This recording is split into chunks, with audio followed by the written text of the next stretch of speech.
right, they should be able to see us and hear us. If there's anyone on the channel, hello, hi, welcome. Adventures in Lollygagging. We are playing more tabletop role-playing games tonight. So tonight we're going to be playing a new game just released a couple weeks back called Those Dark Places. It's a rules light industrial sci-fi. So if you're like, if you're like fans of Alien and that kind of stuff, and Outland, one of my favorite movies, that's what we're playing. Hey, Woda. Yeah.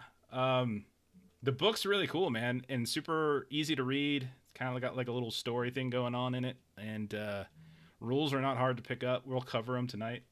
Totally D6, like 1d6, and then you add a couple modifiers here and there, but it's pretty light, man. But yeah, we'll walk through it a little bit. Oh, thank you for the sub, Galen. So anyway, if you're looking for a copy, by the way, let me see. I think I put a thing in here, a little Nightbot command, but it's by Osprey Publishing. It's written by Jonathan Hicks. It looks like this. It's a tiny little book, so it doesn't take that long to read. There is an adventure in the back of the book called the Argent 3 Report, which just so happens to be on our overlay right here, because that's what we're playing tonight. We're going to just play the intro adventure tonight just to get a taste for everything, and then we'll probably play it some more as we write some new things. So that's us.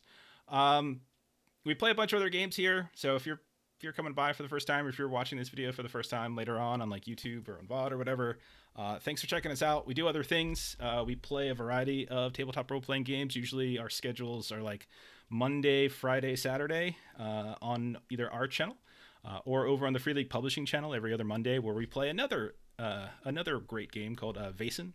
And then in between that, we play some Alien, and we play some Mutant Year Zero and a bunch of other things. So yeah, lots of cool stuff. Let's see.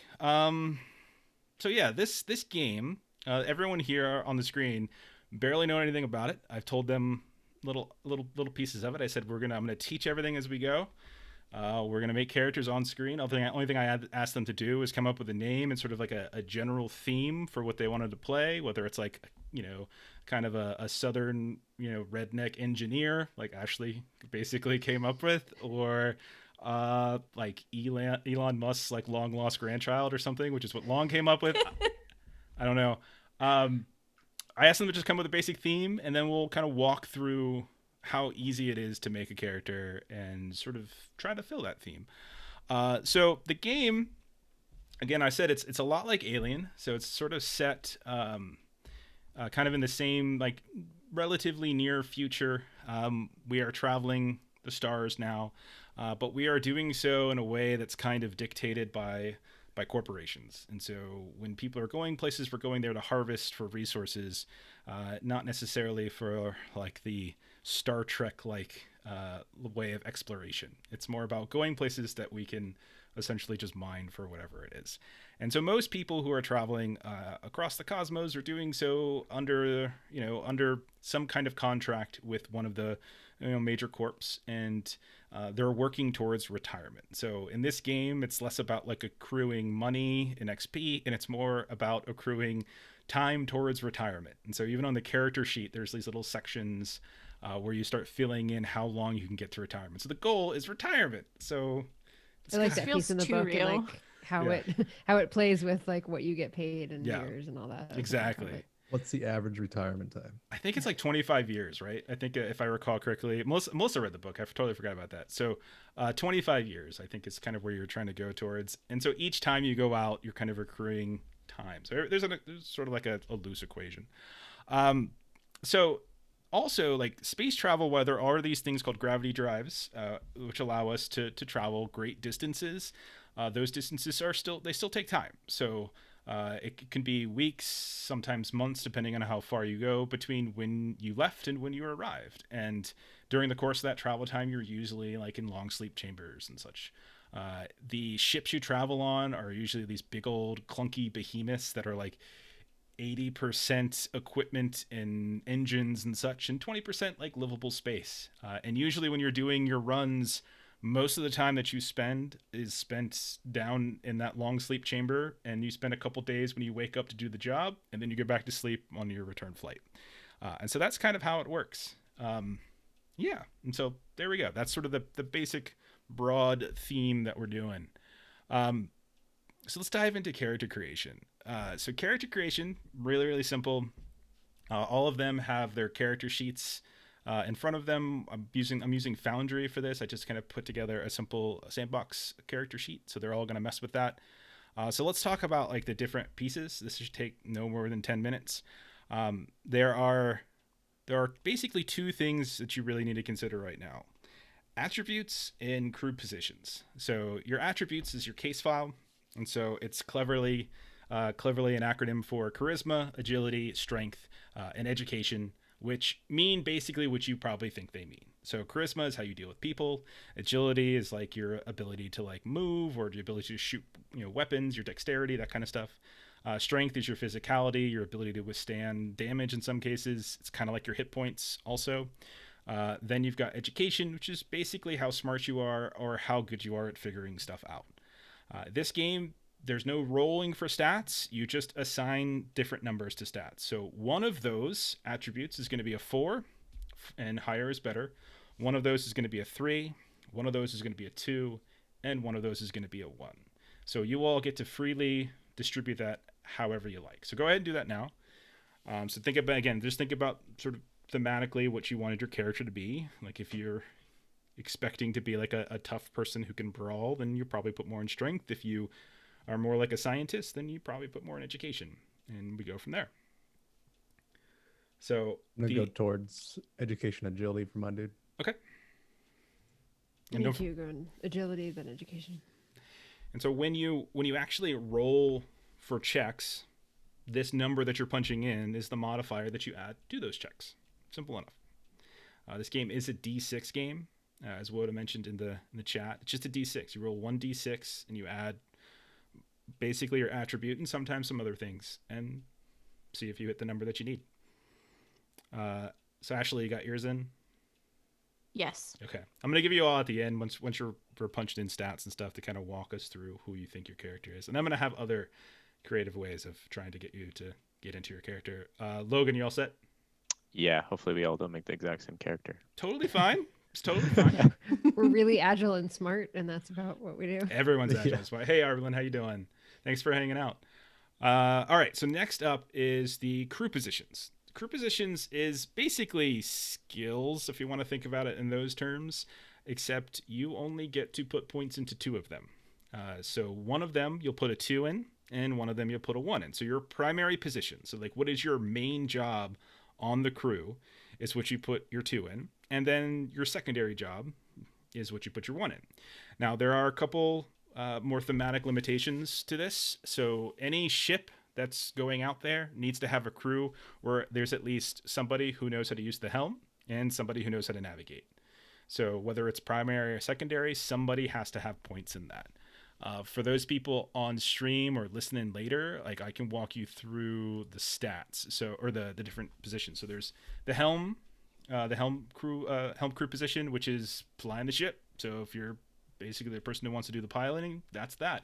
Helm can also, yeah, perfect. And so Helm can also come into play in other things as well. It doesn't necessarily only have to be for the physical act of flying, but it likely is going to involve, you're going to pull on that skill whenever you're dealing with something that might have to do with flying. So it could be just identifying something that has to do with controls, or identifying a ship. You might be pulling on that helm position.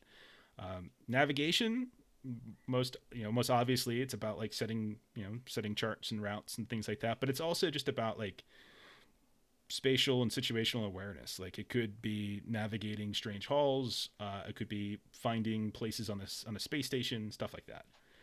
Science is anything that's hard sciences, so we're talking about like physics, chemistry, biology, etc. It's not so much about the medicine, it's more about like the general act of scientific exploration and know-how. Security is a person who's probably going to be the one carrying the weapon and most capable of fighting and fisticuffs and that kind of thing. Liaison is like diplomacy in a way. Engineering is like a machinist or a mechanic, a person who's going to be good at fixing things. And then there's medical, which is your doctor and stuff, right? And so all of you should be putting a 2 into one of those and a 1 into the other, as long as somebody is navigation and someone is helm. There are, depending on the type of crew you're going to be, there's one or two other limitations, but we're not going to worry about it for our one shot. But that's basically it. All right, and then the last couple of things, there's one other thing I want you to do, because the sheet won't automatically do it, is I want you to set your pressure bonus. So pressure in this game is very much like your ability to handle stress. So it could be things that bring you high anxiety. It could be fear. It could be anything like that. And over the course of the game, you're going to be responsible for making, pressure checks, and your pressure level will go up, and eventually you might break and have an episode. So your bonus, your base level for pressure is your education and your strength scores added together. So if the four of you just want to add those two scores together and put it into the bonus slot, you're good to go. Already. And so we'll talk, I guess, before you introduce your characters, we'll talk a little bit about equipment. There's really no hard and fast like equipment in this game. Like there are a couple things that everyone has. Everybody has an ID chip. Most people probably have that embedded somewhere, like in their wrist or their hand. Maybe in others where like on the chain around their neck. So it's kind of up to you. ID chips are to let you get into places you're supposed to be able to go, but also kind of used almost like credit cards here and there. And then you all have personal comm units. And these comm units are basically like a cell phone. You can call individual comm units, or you can do like, broadcast and group people with it. So everyone has it. So you can choose to document it if you want, or you can just leave that blank because it's assumed you have it. There are every ship has a handful of weapons, but those weapons are usually locked away in a locker and only taken out for emergencies. So you'll have to figure out if and when it's time to do that. And we'll cover that when the time comes. So with characters basically created, that's it. We're going to kind of go around here and just tell me really quickly, like, what are you good at in terms of like your case file, and then where did you put your position ranks? So Melissa. Okay, so my character's name is Amalka, and she is a pilot. So I'm envisioning her as kind of cool under pressure pilot. So I put my 4 in agility, 3 in education, 2 in strength, and 1 in charisma. Okay. And I just went full on. So I did 2 in Helm and 1 in navigation. Okay. So you're covering both. Got it. Okay. Logan? I'm playing the character. His name is Gerald Kevorkian. Go by Dr. Kev. He's kind of a off-the-wall doctor. So I'm running 4 in education, 3 in agility, 2 in strength, and 1 in charisma. Not a very good people person. He's a little bit on the spectrum, very awkward at times, but he kind of like can lose his shit very easily sometimes if people upset him. He knows what he knows, and when people question him, he gets very offended. So he's running 2 in medical and 1 in science. He's very much a physical science kind of guy. If you start talking about spirits or astrology or anything like that, he gets very triggered. Sure. So you said science and medical. Okay, perfect. And then Long. Yeah, I'm playing Zayaz.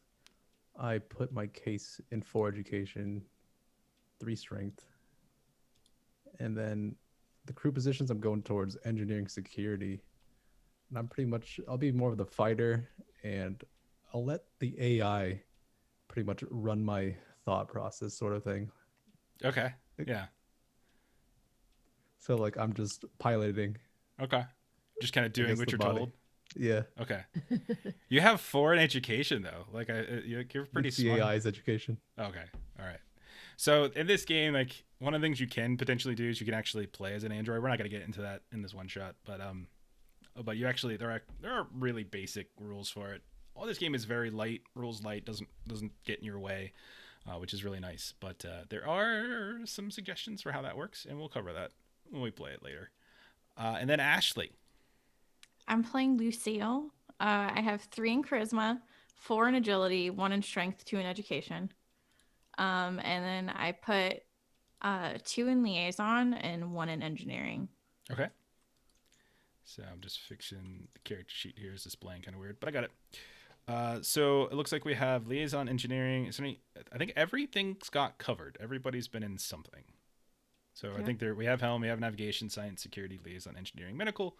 Perfect. It's good to kind of try to cover your bases as best you can. We've got one person with decent charisma, I think. That's Okay. Lucille. Me. All right. So I'm gonna be pulling. So we're gonna start the actual adventure, and I do want to stress that this is the adventure from the book. So if you were planning on playing it in the player's seat at some point, you don't want to be spoiled. As much as I hate to say this, stop watching. But maybe come back later. But we are going to be doing it. I'm going to be putting a couple little spins on it, but for the most part, we're running it pretty straightforward. I am going to be asking you some questions as we set this up, because there's a few different ways I like to start space type adventures. So, all right.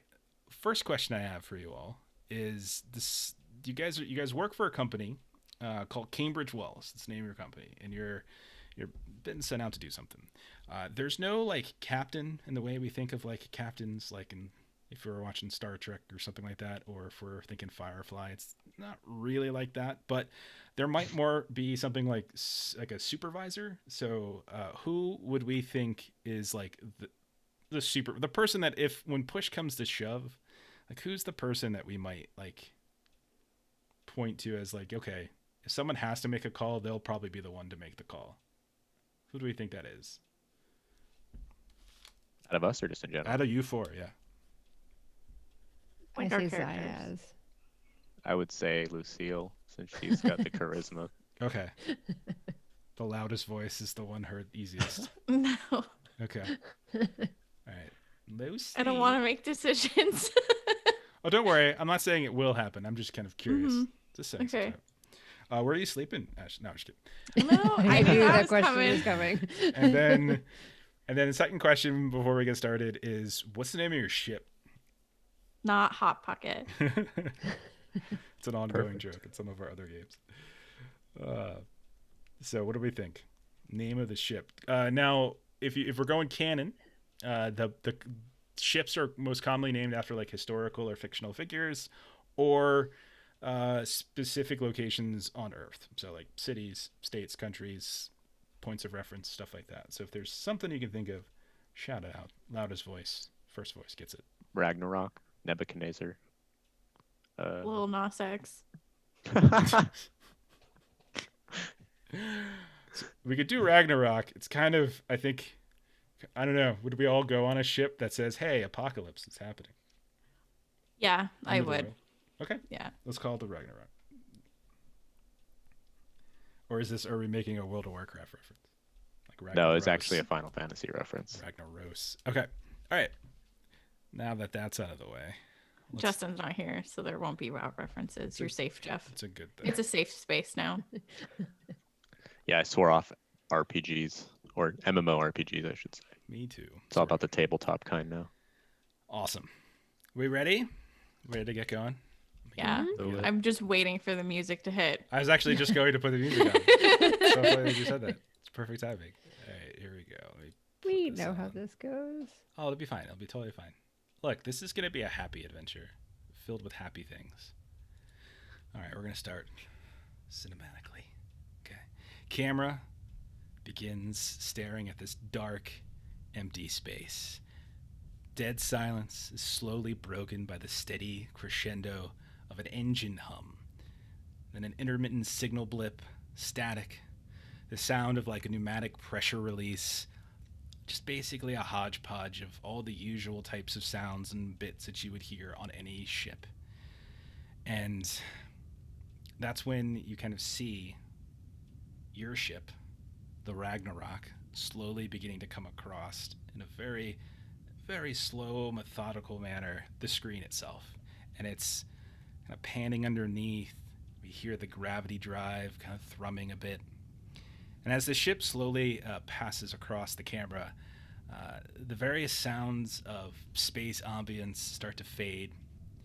And then the stern voice of a female middle-aged manager cuts through, kind of montaging a conversation that all of you had several weeks ago. And it's some woman. She's got these big shoulder pads and a blazer. She's sitting across the desk from you. She's got this kind of perm, and we're kind of vaguely starting to hear her talk a bit. Cambridge Wallace assigned all of you a very simple job, as simple as deep space jobs can be.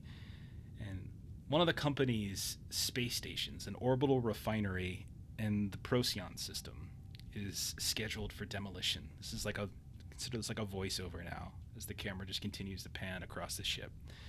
A 3-person engineering crew was sent there several months ago to finalize the demolition of this orbital refinery, and now they need a pickup. Simply put, your job is to collect this engineering team and some of their more important equipment, and then return them to the Titan staging station. The trip to Procyon is going to take about 81 days, and grabbing the crew and loading your equipment shouldn't take more than 3 waking days.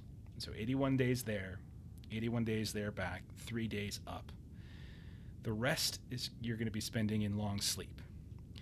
And if you're able to complete the contract within 170 days, you'll get a performance bonus added on top of your normal fee. So proper completion, the voiceover stresses, proper completion of the mission is paramount, getting the engineers and the equipment, but expediency will be rewarded. So then the camera, as the voiceover starts to fade, shifts inside the ship itself, and you can see us kind of moving down the hallway a little bit and navigating between some dark hallways and some flickering hallways, hearing the thrum of the engine, and eventually into the long sleep chamber, where a company-assigned android is at a nearby console. Its uncanny face is palely lit by the monitors that it's working at. The monitor itself isn't visual, like what they're looking at, but there's this soft glow that's casting these strange shadows that is underscoring that uncanny valley look. Their arms are moving with swift precision, and it seems devoid of emotion. And the camera then shifts away and starts to move through the room, stopping over the occupied long sleep pods one at a time. Melissa, as the camera comes towards your pod, what is the name that appears alongside the pod's monitor in digital blocky lettering? Molka? And what does the camera see when it kind of hovers over top of you, sleeping inside of this? So you're gonna see a redhead. So very long, like curly hair, lots of freckles, and kind of standard kind of long sleep attire. Okay. So your character has been sleeping for about 78, 79 days at this point. And what have they been dreaming about for about those 78 or 79 days? I love this question. She would be dreaming of a trip that she wants to take someday. So she very much enjoys piloting, but obviously does piloting for work, for a living. But she kind of has dreams of, having her own ship someday and kind of taking kind of like a scenic, leisurely route. So she's been like examining star charts and, kind of trying to lay out kind of what her dream course would be after retirement. Every now and then, like as you're experiencing this dream, you're kind of looking down at these star charts, this monitor, slightly reflective as lights kind of shade. You can see a face reflect off of the screen itself. It's a face that you're familiar with. It's a face with somebody you worked before, a man, maybe late 30s, in the 40s, something like that, whose name was kind of on your mind as you went into sleep. It was on the name of the engineers that were listed for pickup at the Procyon station. What's the name of this character? Who is this person? You said it's a male? It's male, yeah. Okay. Their name is George. Okay, I like it. George. And who are they to you? Brother. Okay. Oh, you shouldn't have done that. Uh-oh. Okay. You know how brothers go. I know. I should have remembered that. Every now and then, Older brother, one that I am Okay. in no way needing to protect, just to Okay. be clear. every now and then, and that makes sense. He's leaning over your shoulder sometimes, kind of pointing out better places to go. He's been at this job longer than you have. He's been around a little bit further than you, but yeah. So then the camera kind of backs away from your dream, and we're back in the room with the cryopods, and we zoom over to a second pod that says Kev. Well, actually, it says your full name, Logan, which was what again?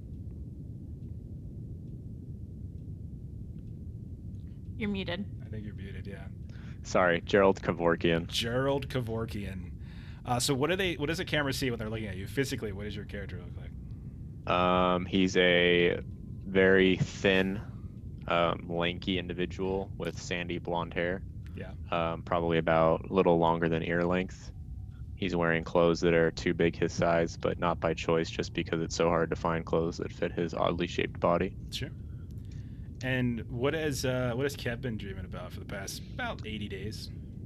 It would be hard for most people to kind of visualize. He mostly sees and dreams in numbers and shapes and colors, but if you were to focus on it and kind of map it out, it would be a very expansive, flat plane with a very good view of space and color.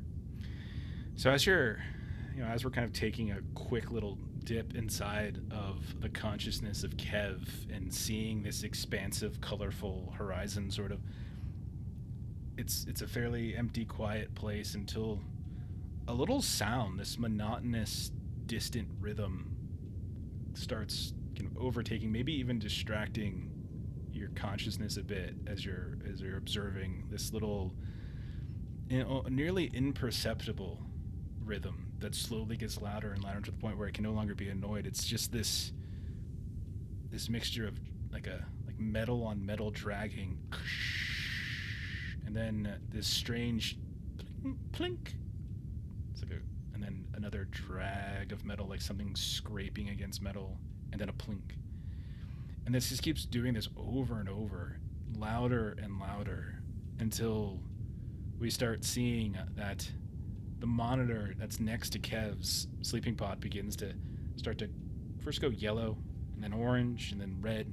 We're watching a kind of a BP monitor, gets a little bit higher, and then suddenly the onboard android comes over, punches a few things in, and this little connective circuit to like one side of your neck just begins to sort of inject into you some small like beta blocker, and suddenly the rates just begin to kind of decline. The camera then moves away from the android, and we start hovering over top of another pod. Long, what does Zayas Jr. look like? You see a slim, tall man. He has curly black hair. He wears a tight suit with the deepest V-neck you've seen. It goes down to his navel. And you see a half-drunken bottle of booze. in the pod itself? Yeah. Okay.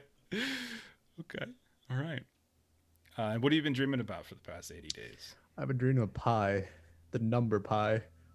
Probably got to like 80th millionth digit until I've actually started dreaming of pie, the actual food pie, of just baking a pie.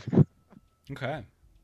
And so I like to think that maybe that as you're thinking of the number pi, like the little digits start flying up, and like you see like the different numericals appearing, and maybe you're counting them out loud.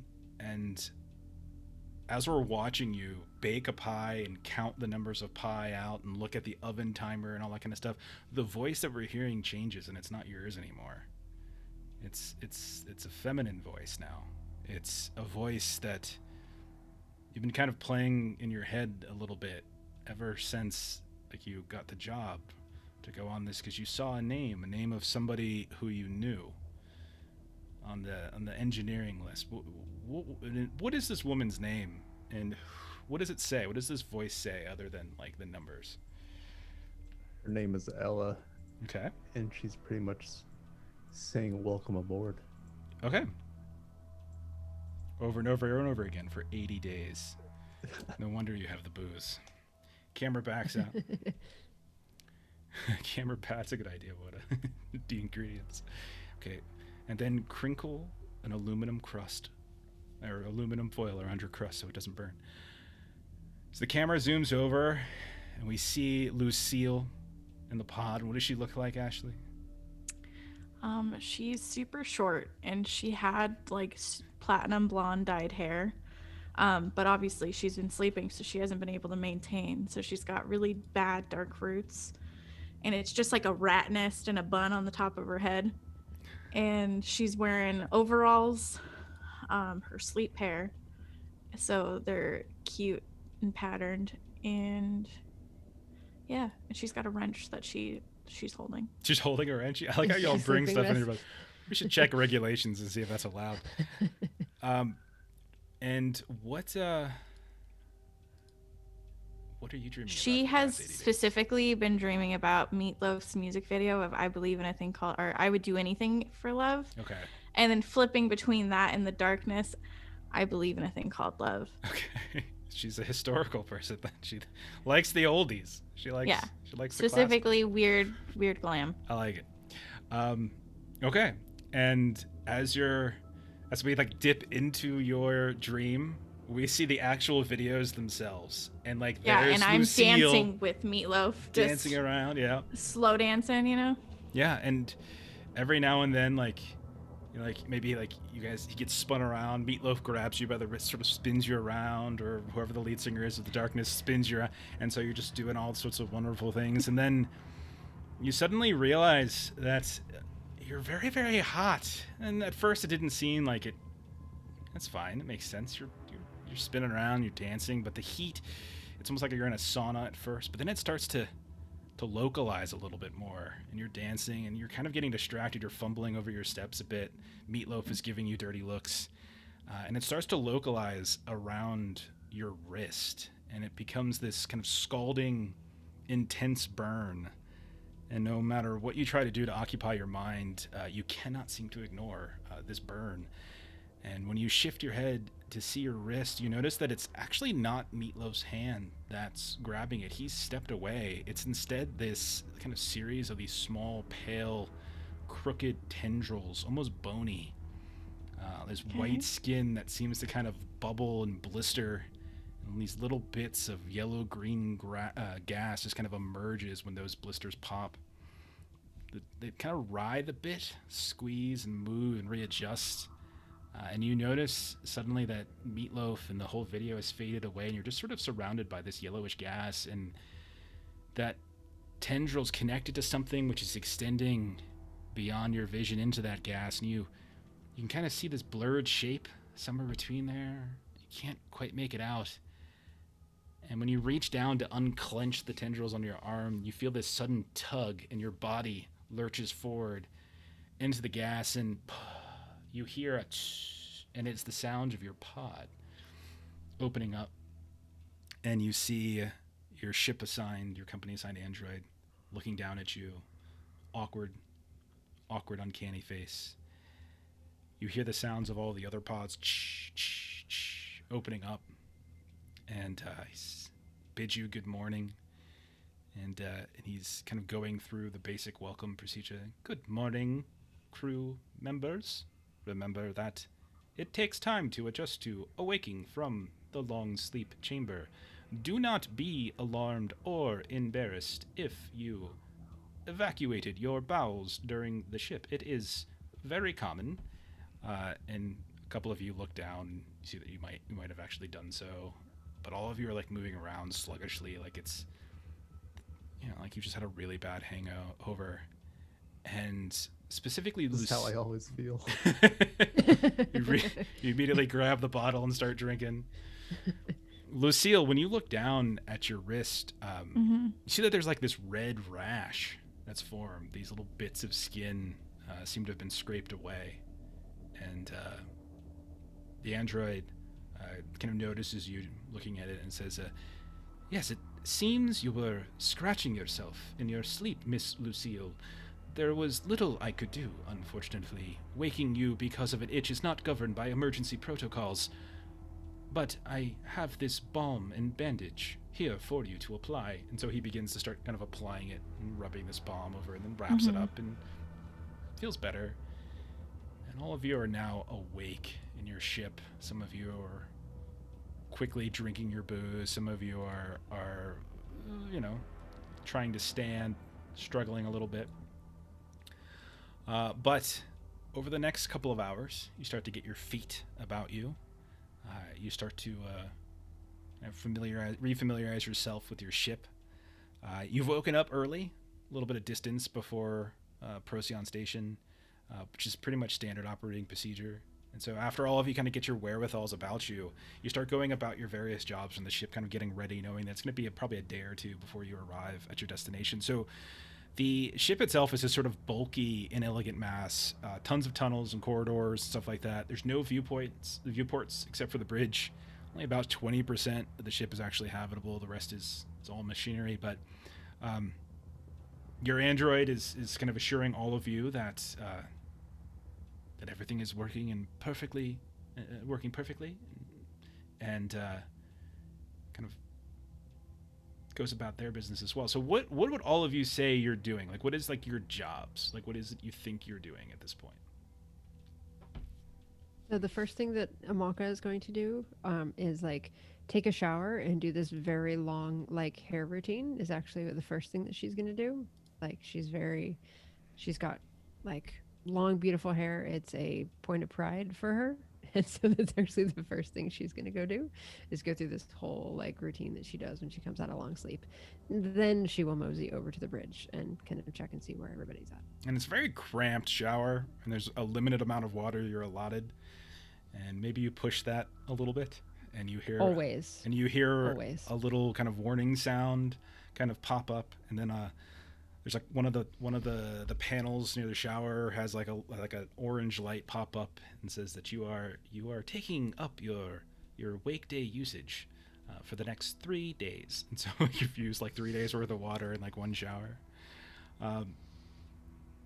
Okay, so what else? Who else is doing something? Like what is it you're doing for the next couple of days? Like what would you consider your job on the ship? I'm gonna go ahead, Logan. We'll do it. We'll go in the order, I guess. I'm gonna head to the med bay and start organizing all the supplies in very meticulous manner. I'm gonna make sure all my equipment is exactly where I want it. I'm, have suction set up, surgical supplies, available. Get all my, medicine alphabetized, by color, by shape, by size, by how much we have. Sure. Get all my, fluids, everything set up. Very exactly how I like it. Very modest medical bay. It's basically like the nursing office at an elementary school. Very small. You got your very standard stuff, bandages and some small painkillers and things like that. Nothing too exotic. But everything's kind of in order. You don't really see anything wrong at all. You kind of pack together an emergency med kit. You don't really anticipate there being any issues, but just in case, you never know. These people have been out here by themselves for months and months and months, and so who knows? But yeah, everything's in good working order. What about you, Zayas Jr.? What's pretty much doing maintenance on like maybe gadgets or parts of the ship. As I like roam the halls, I'll pretend like I'm fighting off invaders. Okay. So you're like the security officer, basically, right? Mm. All right. So you would also know that you have a cabinet of weapons, but these weapons again are not taken out unless there's an emergency. So it's not usually something that you would regularly have out. But they include everything from a shotgun to a regular pistol, which you would not want to fire regularly on a ship because if you do so, they have a tendency to pierce the outer hull, and that can do bad things. But there's also some stun guns and things. There's a total of 4 weapons that you would potentially have access to if and when the time came. You would actually have access to it, and only you.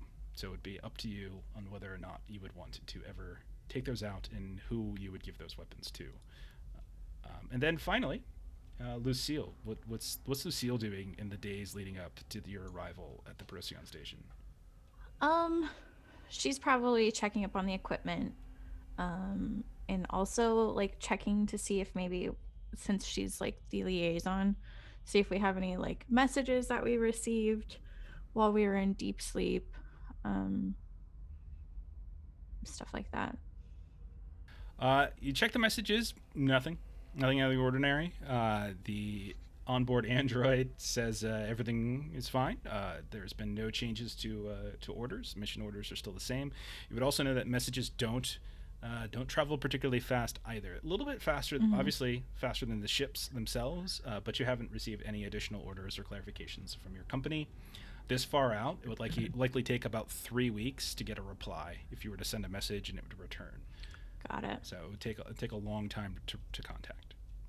So as you all kind of settle into your various roles and jobs, get your different systems ready, kind of morning comes around, and some of you are probably notified either by the onboard computer or by the android itself that you've now entered scan and communication range of Procyon Station.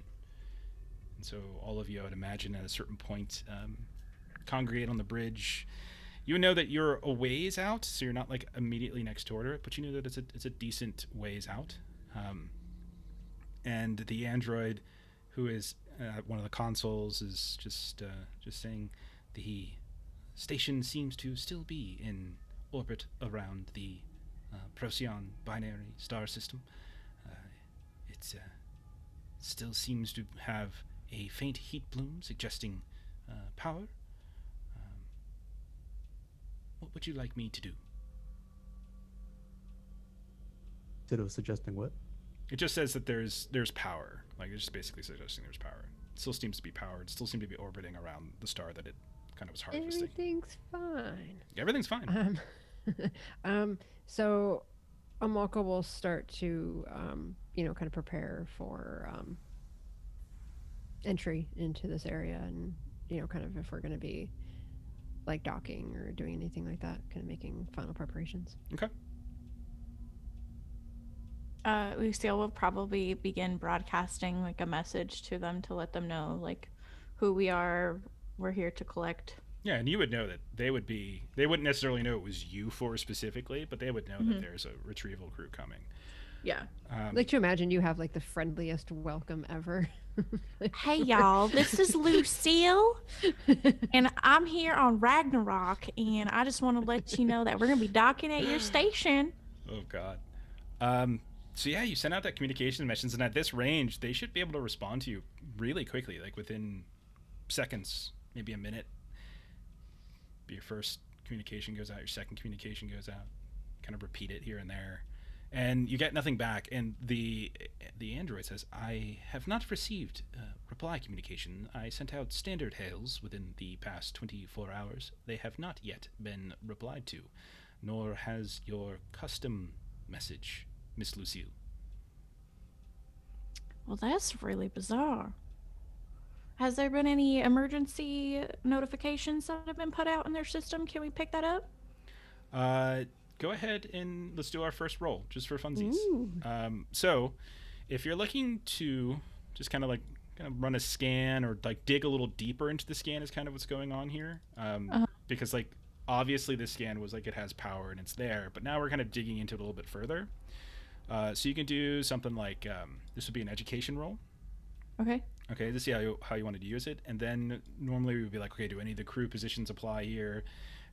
And so in this case, you could say, if you're looking, it could be something like liaison or helm, like if you wanted to try.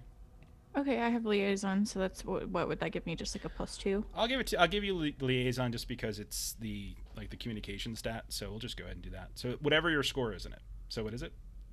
My liaison is 2. Okay, so roll a d6. Or I would say roll the education, and then and then your +2 is so 5. So 5. 5 would be a fail. The most common target is a 7, and sometimes it might be a 6 or an 8 depending upon certain situations. But in this case, with a 5, you do not you cannot seem to read anything other than the fact that they've got power. They don't seem to have sent any kind of messages whatsoever. You don't it's not so much that you know they didn't, it's just that you can't Mhm. find any. You're not Gotcha. confident. I have like those really long outgrown acrylic nails. So as I'm like typing, it's all- Click, click, click, click. yeah. Okay. Yes. Okay.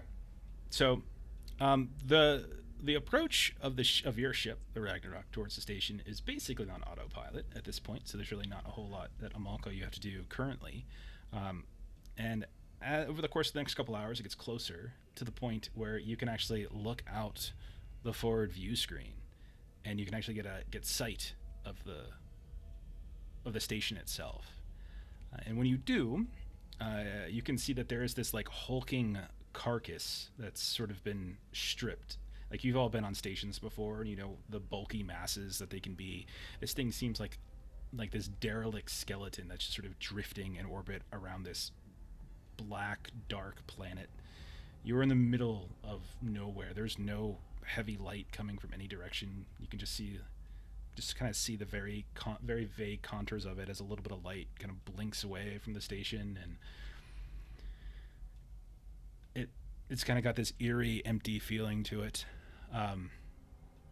You would know as you're kind of punching through some of the details that there's only 3 people on that ship, on that station. It's long been abandoned. They've mined this planet for all it needs to be mined. But you know that there's probably only one very small habitable section. You know that there's a docking umbilical. And when you were being briefed, like basically standard op is that they would likely have a small kind of lifeboat's not the right word for it, but they would kind of have a small section corded off where they would be kind of collecting living, like the living space there, and it would most likely be near that docking umbilical because they wouldn't want to have to power too much of the ship. But it's from that general docking umbilical that you kind of have that heat bloom, that kind of suggestion of power. So, why don't who would we say would be manning like scanning, like not communications, but like scanning like the actual station for like power or life signs? Who would be doing that? Would that be And with Elon? science, maybe. Yeah, science. I mean, you could if you want. So I would say just for funsies, go ahead and roll a check. So go ahead and roll education. And so this is Zayas Jr., so go ahead and roll that. You're looking for a 7. And I You say, just click right. yeah. Oh wow. Ooh. Nice. Okay. Critical success. What So, is this roll? Roll the 6. what does the what do? Oh, it's a D6. It's a D6 Okay. and it adds your bonus on top of it. Okay, so you notice a few things. You notice that the power, like just looking at the basic distribution of power, that it's definitely localized life support. That power bloom that you're catching, it's got enough to deal with air recycling. So you'd imagine there's breathable atmosphere in it. Artificial gravity, all that kind of stuff is probably still working. So as far as you know, like you could literally just like walk into that place without any issues. So if you were to dock with the ship with that umbilical, while there might be like the umbilical itself have some gravitational issues, you know that on the other side, atmosphere should be perfectly livable and gravity should be perfectly fine. Yeah, I'll relay it over. Yeah, it seems fine, guys. Let's get in there. There's still no response to Lucille's communications, and you've put it on loop over the past few hours, and there's still nothing. So, what would you like to do?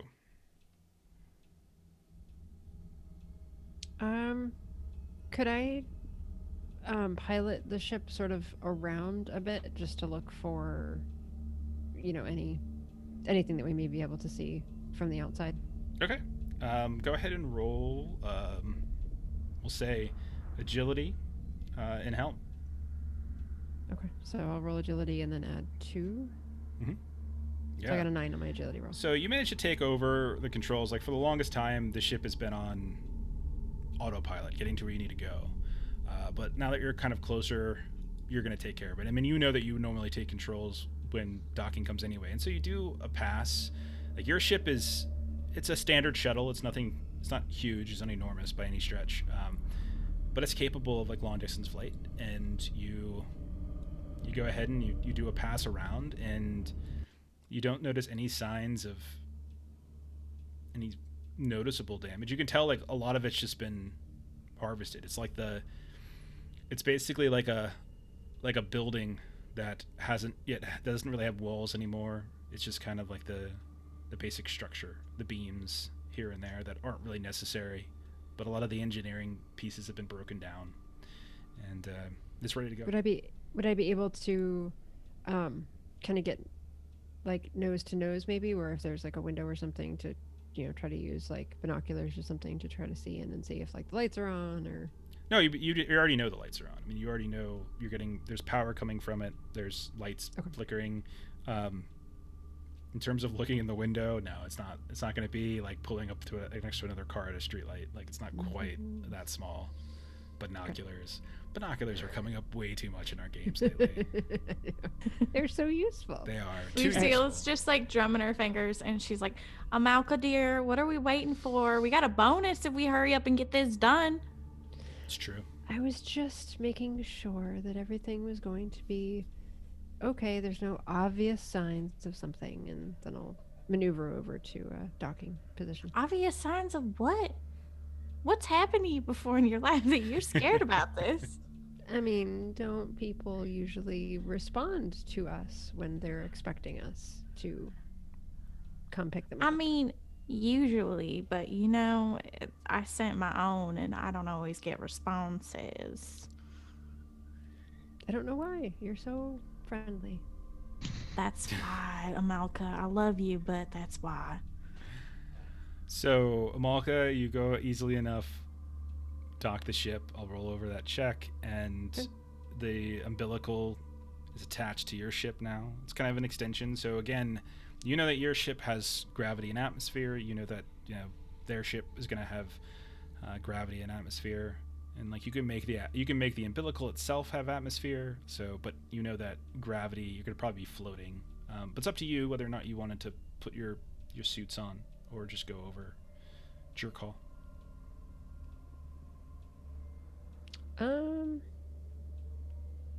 I am clearly the cautious one, so I'll put a suit on. Okay. Anyone else want to do that? Y'all have them. I'll follow. Yeah, I'll do it. Yeah, I'll follow suit. Yeah. No, I scanned it. It's fine. We don't need to suit up. Okay. You trust the science. Instead, he Do puts you, his do you beer walk hat on. like a robot? Like, how do you... Yeah, you won't be there very long. It'll be fine. Okay, so all of you begin moving through the umbilical. Again, you're just floating. It's easy enough. Zayas, you're fine without your suit. You get up to the exterior door, which is the exterior door to the airlock, which is unlocked and easily opened. And then the interlock itself opens up, and a little pressure. Is that weird? Is what weird? Is that weird? That the locks are open? Yeah. Not necessarily. Yeah. Okay. There's nothing you know of. Why? What are you worried about? No, I was just wondering if that was like normal protocol. It's not like a front door to a house, so it's not like there's not like people repeatedly Break in. show up. Regularly come So- by. Just a and ship ask, pulls "Wait, up and jiggles the door handle a little bit. Yeah. This one's locked. Better move Damn on it, to the next. That means ship. I better go. Like a dozen light years from You get a civilization or lift something. today. Okay. So you go ahead and you pop it open, and as you start moving in past the interior of the door, like you start noticing that like several doors on your left and right of this long corridor are welded shut. None of this is out of the ordinary. They're likely just kind of lifeboating it out here. And down at the end of the hall, you can see that there's a door that's open. There's a little lock in the open. And you can see that all along the corridor, a bunch of equipment has been stacked up in these kind of thick, durable boxes. But you do notice as you start to kind of move away from the airlock that there's like this dried brown-red smear by the inner airlock door and along the corridor walls, and even more noticeably along the floor that you're walking on.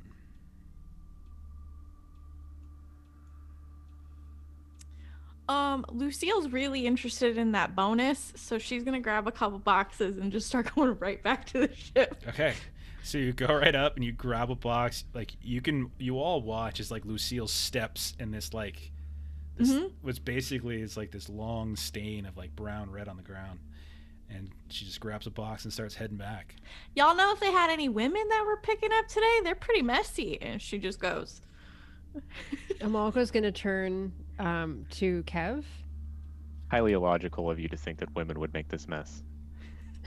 Have you not seen women's restrooms anywhere? Disgusting. I prefer not to answer that. And so Amalka's gonna look to Kev and kind of say, like, so what do you think this is? It's something I've never seen before. I would not be able to make a proper guess. Wait, When you look at it, it's blood. It's blood. Like, you know. You just had to say I this might blood. I might be in a little bit of a denial state. It's definitely blood when you take a look at it. Possible shock. Yeah. Yeah. But Lucille grabs something, opens the door, the airlock back up, and she starts, and it's easy once you get out there, and like you can kind of repressurize with the seals and kind of keep that anti-grav, like keep the umbilical easy, so it's just so simple to float everything in between. And you start doing that just fine. And I'm just singing to myself as I'm going. You did notice when you went up to the equipment that a lot of the boxes themselves have been opened and stuff was kind of definitely rifled through. There's stuff on the ground as well, but you grab something, close it up, and just go. What are the rest of you doing? I'll remind you that Amalka, you have a brother that's supposed to be here, and Zayas, you have a friend named Ella that's supposed to be here. Wait, that I will was just a voice go- in my head. No, it wasn't. That was a person you knew at some point. I Doesn't have will to be a go- close friend, just somebody maybe you served with. Go ahead, Amalka. So I'll go towards the Helm because that is where he should be working. Okay, it's a space station, so Helm is not. That's not really how this works. Oh, There's sorry. a long Then corridor with his- a bunch of welded doors, and there's literally one door at the end of that corridor. That's it. Okay, then I'll be looking for quarters. You're gonna be looking for what's that? For The one quarters, corridor. like where he would have been staying. All right, so you walk down to the end of the corridor. You see that there's this door opened up, and you can see inside there is several bunks that have been set up here as like a little lifeboat situation, kind of a makeshift bunk room. There's 3 cots, 3 beds. There's a small shower in the corner that's been set up, and there's like this little food bank, kind of refrigerator area a few feet away. You notice that there are lock boxes that you'd imagine where they keep their kind of personal stuff. They're split open. Personal stuff's kind of scattered all over the place, clothes, etc. The cots themselves have been kind of tossed and tipped in some way. You probably notice on the ground, like kind of on the underside of one of the cots, like tied into like the bottom of like the top bunk, you see a little photograph. It's of you and your brother, dressed up in like coveralls when you were younger, working on engines or something like that. What do you want to do? Okay, so this seems like where he was. There's no immediate sign of him here, and there's nothing that looks off. There's Except for all the blood everywhere. blood everywhere. Sorry. The cots have been tossed and turned over. A bunch of the footlockers have been gone through, and clothes and stuff have been strewn about in like kind of a haphazard fashion. Sorry. I feel like nothing doesn't look normal. Wait, or nothing does look normal. Yes. Everything's in Yes. order here. Let's just grab This our looks things and okay. go. Oh, that George. He was always like He's this when he was a always kid. been messy, disgusting. Don't worry It must about be it. that time of the month again, if you know what I mean. Sorry, wrong phrasing. Yes, it was.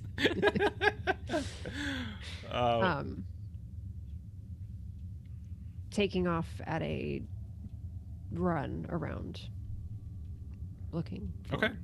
whatever we can find. Okay. Are you yelling? Yes. All right. So you're shouting, like you're in your suit, so the shouting isn't going very far. Comms unit that goes to everybody. Okay, so you're just broadcasting your comms unit, and there's not a ton of space. Like there's like this room that has pretty much all of their living quarters. There's the long corridor, and that's it. Everything, every other door that you've seen has been welded shut. Roll an education test, just straight up education. I would say if you have engineering, you can add it. I do not. Do you have 3 in engineering? No, I have no engineering. Okay. So I rolled a 1, and Okay. that's what I got. I got a 4. Yeah. And you could tell that the stuff has not been kept neat and tidy at all. And it definitely looks like stuff has been ravaged through. Like there's equipment, but then there's some equipment that you recognize and that you don't. Some that looks to be properly hooked up, some that doesn't. It's hard to kind of tell specifically, but you don't see him. There's no sign of him. You do, you do notice like his things. You find a lot of his things, his personal things. What are? I'll go through them again just to see if there's anything Yeah. in there that suggests anything. Yeah, you find other things. You know, you find a couple pictures. You find some little odds and ends. No journal that says like, No. wish people were coming to help us sooner. And then it just kind of like trails off. Like, Right. I wonder who. I wonder what that noise was. Kev and Zayas, what are you doing here? Lucille's already gone back. Default success quota is 7. And then, so usually it's like a D6, and then they add their attribute, so it would be your education score. And then some cases you might also apply the crew position modifier. So if she would have had like engineering, she could have added it, but she didn't. 6 sometimes works, 8 sometimes works, depending on the situation. Go ahead, Kev. This whole situation's giving me very, very bad vibes, so I'm kind of just hanging out very close to the docking station, just in case things seem to take a turn for the worse. Okay. Zayas, what are you doing?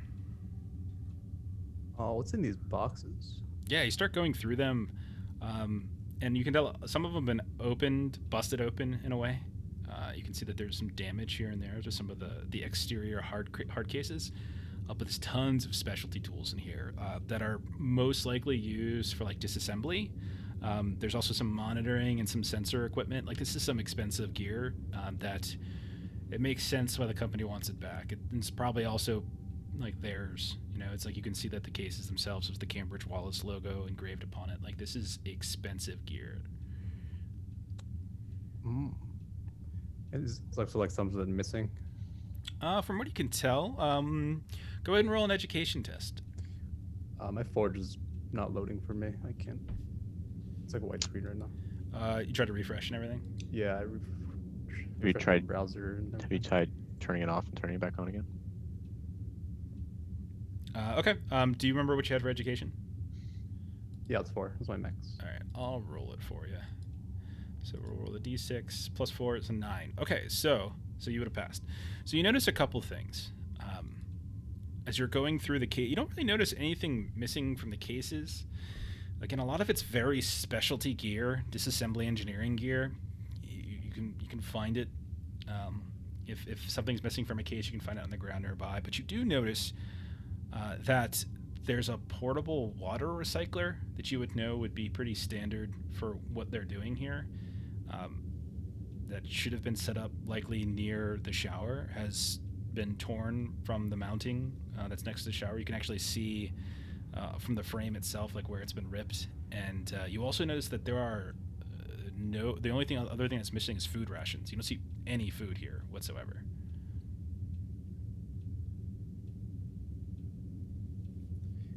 Okay.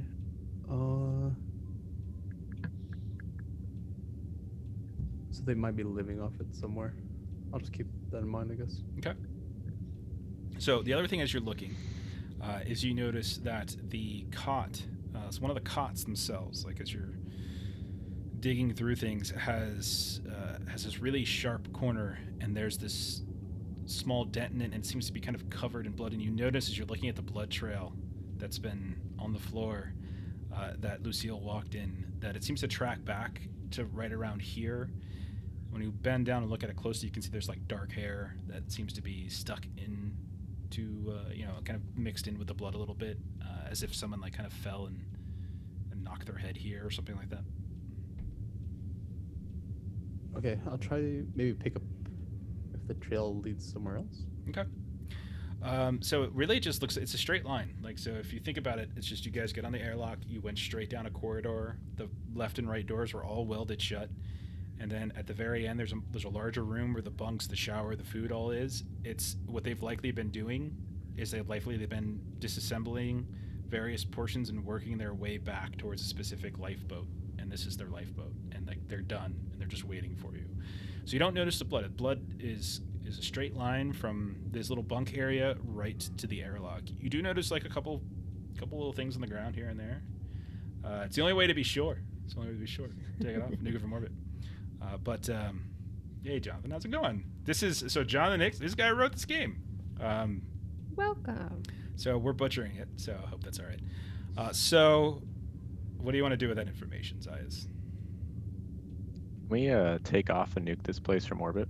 I have some insider information that this might be a bad idea. Yes, but only if Zayas stays behind. I think I'll catch up to Amalka. Okay. She's ahead, right? So do you take a box with you? Like some sort of one of these things, these pieces of equipment? You're starting to drag them back like her, or are you just rushing and hitting back there? No, I'm not gonna bother with this labor. Okay. You're not going to bother with the job that you've been hired to do. Got it. Check. Okay. So you start floating back through the air duct, the airlock, and then through the umbilical. And Lucille and Zayas, while you're back on the ship, you hear like suddenly... I think he was following me onto the ship. I think he No, was I'm sorry, following Amalka Lucille. deeper. Okay, so Amalka... Sorry, my bad. So Amalka and Zayas, you go deeper into the... But again, you've explored everywhere that you have access to. And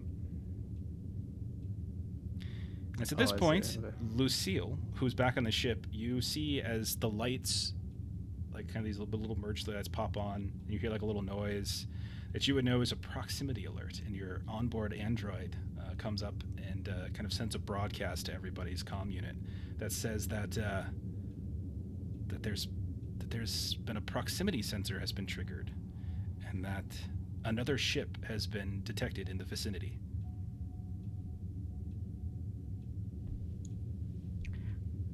Do they also get the message or just me? He broadcasted to everyone. The only thing you guys, you get like these little proximity light warnings, or whatever, in your ship. But the rest of you all heard that same broadcast. I'm going to grab the closest box that there is towards the airlock and try and grab it and quickly get back on our other ship No without problem. staying on this new one too. Yeah, you grab something that's manageable for yourself and you start moving back. Amalga and Zai, as you are kind of going through, you see these different like photos of the people that you know that are here. Zai is an old person you worked with. Amalka, your brother, is on this ship. Was on this engineering crew, and you can see that the water recycler is missing. You can see that the food's missing. You can see this blood trail, and then that's when the message comes. And you look back and you see Kev is hustling back through the airlock towards your ship. What are you two doing? And we weren't late or anything, so there isn't any Mm-mm. reason why they should have been out of supplies or anything like that because we were on time. No, not at all. You were definitely on time. Okay. Should we go back? I guess see what the. Well, yeah, of course. There's nothing here. We should meet up. And Amalka's really like torn about this, so she's gonna try to grab like the picture and a couple little like items while heading back. Okay. So that we can- And I think like since the two of you are back here and you're the ones who randomly had people on this crew that you know, I'm gonna say the two of you can go ahead and do a pressure check for us a little bit, as this is getting Ooh. a little stressful. So what you need to do is so there's that button in your character sheet. It says bonus. Just hit that and it'll roll it for you. 8. And what did you get there, Zayas? Let me try to get back in one sec. Okay. He can't Oh, roll. that's right. You still can't get back in. It's all right. I'll do it for you. Do you remember what your bonus was, Long, for your strength I could plus just education? we could just go into his character sheet. Okay. Ooh, Yeah, it was 6. All right, you passed. So wow. Amalka, you failed. You need a 10 for your pressure check. So Amalka, you can go ahead and tick your pressure level up 1. Okay. Got it. It's a little like stress water. So basically, it goes 0 to 6. You start at 0, and then every time you do a pressure check, like you have to hit a 10. And if you don't hit a 10, then your pressure level goes up. And then once you get to like pressure level 2 and above, you start having to do like these you have to roll a d6, like a little episode check, to see if you freak out. And if what you roll is like equal to or excuse me, I think it's equal to or under your pressure level, then you have like an episode, and so something could potentially freak out. So Which yeah. totally makes sense because my brother's missing. exactly.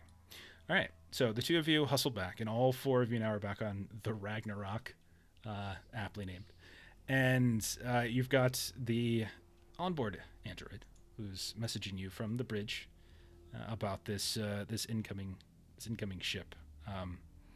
Not entirely close yet, but it's close enough to kind of trigger the automatic warning system for proximity. No, but it's cool, man. It's all good. Ask any question you like. We're kind of learning this, so it's fun to do that kind of stuff, I think. So, absolutely. All right, so all of you are back on the ship. What are you doing? We need to like locate where this other ship is instead of just getting a little proximity alert. I'm gonna go wash my hands. Okay. Okay. Sense. You were in your EVA suit, just so you know. So like, okay, got it. So I still feel dirty. okay. Yep. So all 4 of you begin, I would say, probably move towards the bridge, which is where you're going to be able to see it, like through a viewing screen, and also where a lot of the consoles and such are, and where your onboard or Android is. Kev stops along the way to start washing his hands, and the rest of you get up there, and the Android kind of fills you in that the ship has emerged from the other side of the planet. No running lights, no identification, no transponder signal, no transmissions or open channels from the vessel at all. They're just getting nothing about it. And when you look out the view screen, you can see it, and it's enormous. The ship is massive as it's kind of slowly getting closer to where the orbit of the Procyon station is. And you would probably guesstimate maybe like a kilometer long. It's like super. Amako Jesus. would like to detach us from where we are. Sure. and Now, try to- darling, why don't we finish receiving all of this equipment and then we'll check that out? You and your focus on the money. There's a ship with no registration kind of information approaching. I feel like It's if not we're even dead, the money, we can't it's getting paid. spend all of the years that we're going to get paid with. And it's approaching, right? Yeah, you can It's- detach easily I mean, enough. yeah. You can't tell if it's coming for you or not. It's just coming around the kind of the crest, Like if cresting it's around the in planet. orbit It or might be something. in orbit. Yeah, it's just sort of drifting towards you all. And again, no running lights, no identification. It's I want to have huge. maneuverability. Okay. We can always reattach, but And I you don't know. easily detach yourself from the umbilical. Unfortunately, Zayas was in the umbilical at the time, so he's dead. Oh, God. I saw in chat he was going to kill George anyway, so we're fine. So when it gets closer, you can see outside the viewing the bridge viewer that it's basically covered in like sensor towers, and its relay dishes look like blisters and sores and busted and broken. Lucille, you kind of instinctively start to feel this like little burn on your wrist, and like without even noticing it, your hand just starts to kind of scratch, like your left hand starts to scratch your right wrist where the bandage and the bomb are. Just kind of looking at the strange sort of discoloration and the array that's on this Oof. disgusting ship. When you look at it, it almost looks like you're not even looking at some sleek design. It's just like this bulky old technology. It almost looks like it's almost like a city skyline in some way, with all like the various almost like buildings and satellites and antenna. And you know that a lot of this type of tech, like just like in your own ship, is much sleeker now. Like this is old, whatever this is. It's just mass clunky towers. A lot of them And are broken considering and bent. Yeah, go ahead. She likes older things too. And like, but this is still giving her big no vibes. Yeah. Yeah, I mean, you can tell that this thing is just not in great shape, and that more than likely this would have easily been scrapped. So, like, they would have repurposed this, scrapped it up in some way. But it's hard. You don't see any identification marks on it. So Amalka's going to ask Lucille, so have you tried to hail them? And Lucille, still like scratching at her wrist, will just kind of like look at like the AI, the guy that we have. Mm-hmm. Like, oh, can you just send out? I have been trying to hail them since they emerged from the other side of the planet. I have not received responses. Well, there are no transmissions or open channels coming from the vessel.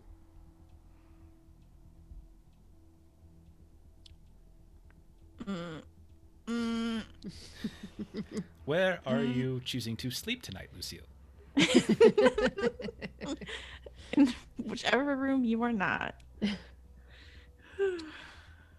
Now, you would know that you're, like, even though you're a ways out from Mm-hmm. you know, the nearest station and stuff like that, you do have a very robust database on your computer. So it's possible you could kind of dig into this some more and try to identify it. Oh, what kind of test would that be? For this, I would just say, like, you know, education, but I would make it even easier because there's like a lot of specific detail that you're getting. So education, and you could, you know, you could do Helm for identification. You could do engineering, I suppose, as well, because there's a lot of very specific like displays. So anyone can roll this who's on the bridge, I would say. Okay, someone who's smarter than me with education. You could do it too. Like Okay. anybody on the bridge, I would say, who's looking at. Oh, this we could can- just all try. Yeah, you just need a 6. Okay. Hell yeah. All right. Between 9. Yeah, I think between all of you, with the exception of Zayas, who's dead and falling down to the planet below, the rest of you kind of piece together a few things. You know that, like, it kind of, the design matches like this old kind of, like, almost over 100 years ago. Like, there's these ships that were sent out. This is before gravity assisted drives were invented, that allowed for, like, more expedient long distance travel. They sent out these long-range exploration vessels off into the distance, and there's like 4 of them that were sent off in different directions. But during the course of their travel, a couple of years into that travel, the gravity-assisted drives were, were discovered, and all of those ships were recalled, and only one of them didn't come back, didn't respond to any of the messages, and never returned. And it was called the SS Argent 3. And this bears a very striking resemblance, and since what you're seeing, the technology, the design of the ship itself is like archaic by comparison to your own ship, kind of lines, like digging through some of the records, the historical records that you have, is that it's over 100 years old. At least there's probably 100 plus people who worked on it. The Argent never responded to the recall request, and it was reported lost a couple years later, and no one's seen it since.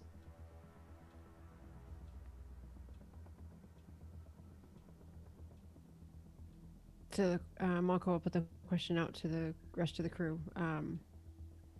Do we want to try to board that ship? What do we want to do? Send We already everything know we it. got. We are all we got. Yep. No missiles. You don't have any No weapons. bombs. That's not a type of ship. Sorry. No. You're basically driving like a tow truck, or like a U-Haul. It's kind of what you're driving. Yeah, U-Haul. Let's tow it back with us. Oh God.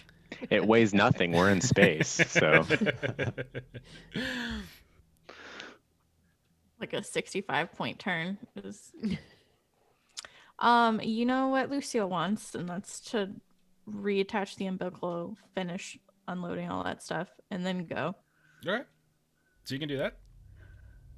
Malko, you're okay with that? It's up to all of you guys. We can do that first.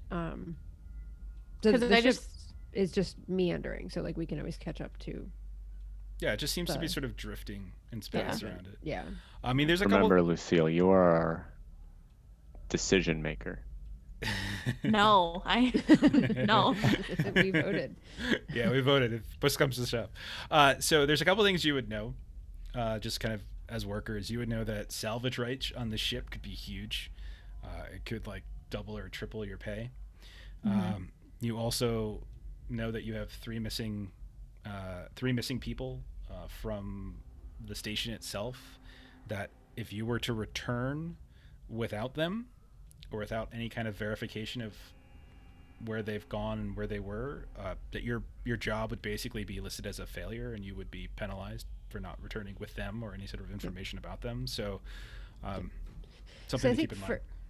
For probably where Amalka's head is at is that this doesn't seem to be like a threat. Like now that we know what the ship is, now that we see that it's sort of drifting, it's not like that ship is going to like. Well, no one tried to scan it. All you've gotten so far is that it's like no, they're not responding. None of you have tried to scan anything. Oh, okay.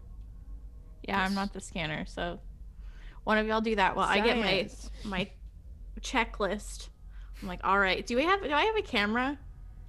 I mean, we'll say like what kind of camera are you looking for? Like I just want like where I can take pictures of like the bloody thing. So if they're a like Canon EOS Rebel.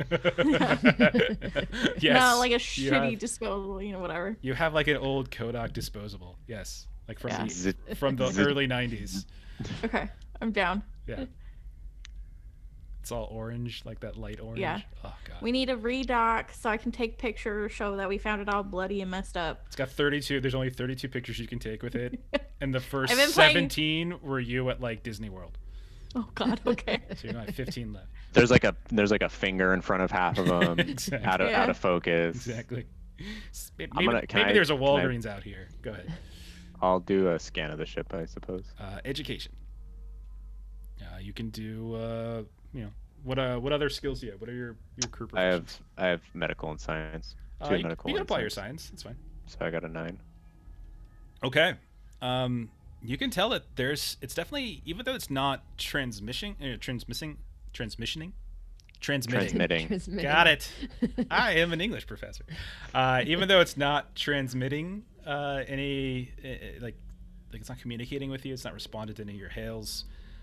It's definitely outputting power, and it's outputting enough power that you think would probably be able to fund life support.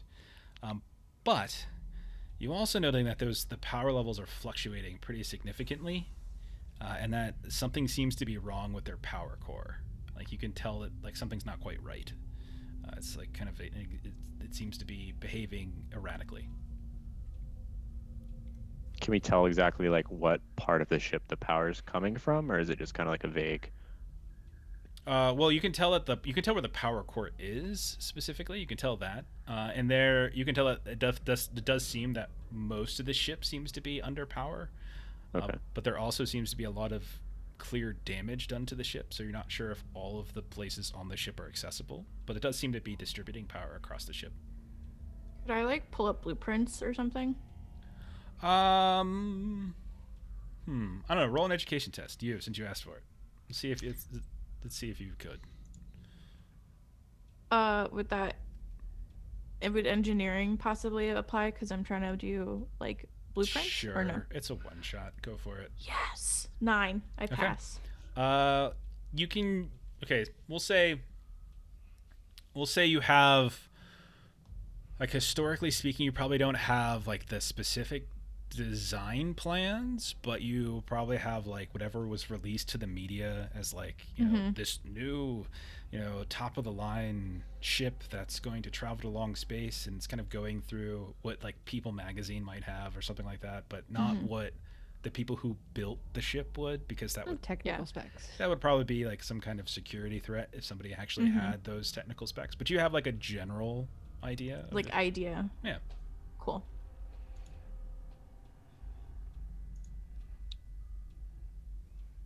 So I think then- Amalka's concern for her brother is gonna try to override kind of we can always come back and redock, but let's check out the other ship. Lucille will go along with it, but she is like disappointed because we're not following my checklist, and that really bothers me. Okay. Fair enough.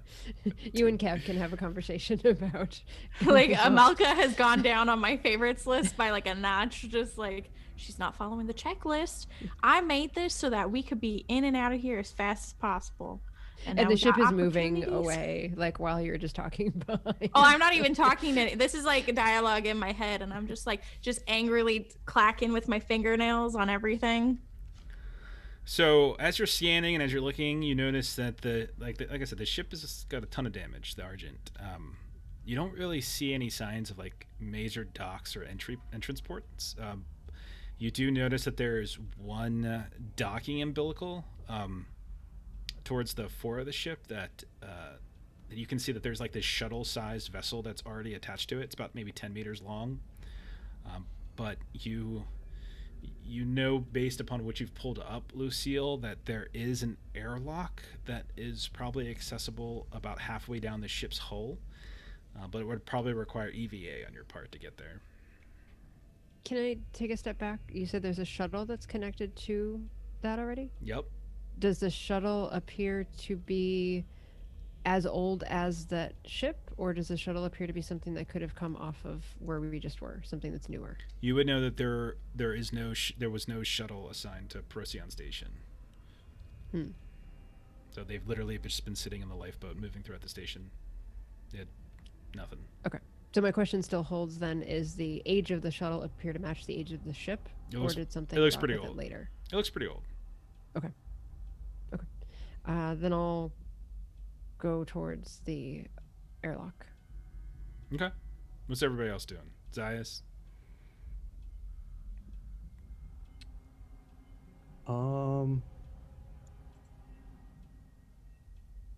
It might get dicey. Can I get some weapons out or something? Sure. So you head over to the security locker that you have towards the... It's near the bridge. It's near enough anyway. And you know that there are a couple things that you have. There's 2 security pistols. There's 1 shotgun. And then there's 2 like stun pistols. Take one of everything. Okay. Are you going to try to carry all of this yourself? See if anyone wants. You would be the one who's kind of in charge of doling those out, considering you have... Oh. Yeah, you have... So who would you give what to? Mechanically speaking, guns require agility scores. And security. It's like when you do combat, you would get like the agility score and the security, your security All right, score. I'll give Kev the shotgun. Oh, Okay. geez, that's a lot. That's a lot of responsibility, man. Hey, Adam, thanks for the bits. My agility is 4, by the way. Oh, you have good agility. What the heck? Mine's 3. Mine too is 4. Oh, By the way, They might be- also you can just grab like things like you have plenty of like heavy spanners and pipes and stuff. So if you don't have good agility, like you could always just grab something heavy to hit. Yeah, just beat them. Lucille would like to like make sure she's got like just some standard like tools with me that I can work with pretty much anything. Okay, so just like wrenches, screwdrivers, that kind of stuff. Yeah. Span. Okay. I don't handful know of if there's. If you're doing an EVA, there's only so much you're gonna be able to bring. Yeah, exactly. So. We'll say that I'm maybe gonna- you have some sort of small compartment that you can keep small things in. Shotgun would probably be difficult, I would imagine, of how big it is, but you can make it work. what you I'll said? just take a pistol. We'll say You that. said there are stun guns. There are 2 yes, stun guns, stun 2 guns. pistols, and a shotgun. Correct. All right, actually, Kev, you can have the stun gun. I think this is more your style. Alrighty. I'm gonna, when he hands it to me, I'm gonna like kind of take it apart a little bit, disassemble it, put it back together, trying to figure out how it works. Okay. Fair enough. And after he gives it to me, I'm gonna go kind of throw together a backpack full of some basic medical supplies, maybe some saline, some bandages, Yeah. maybe a few like painkillers or morphine, some. So we'll just say effectively you basically have like a med kit with you. That works. Perfect. I'll give Lucille a pistol. Or the other stun gun, actually. Mel gets a shotty, and then I akimbo the pistols. Okay. Oh god, look at Perfect. this guy. Oh, I have a stun gun.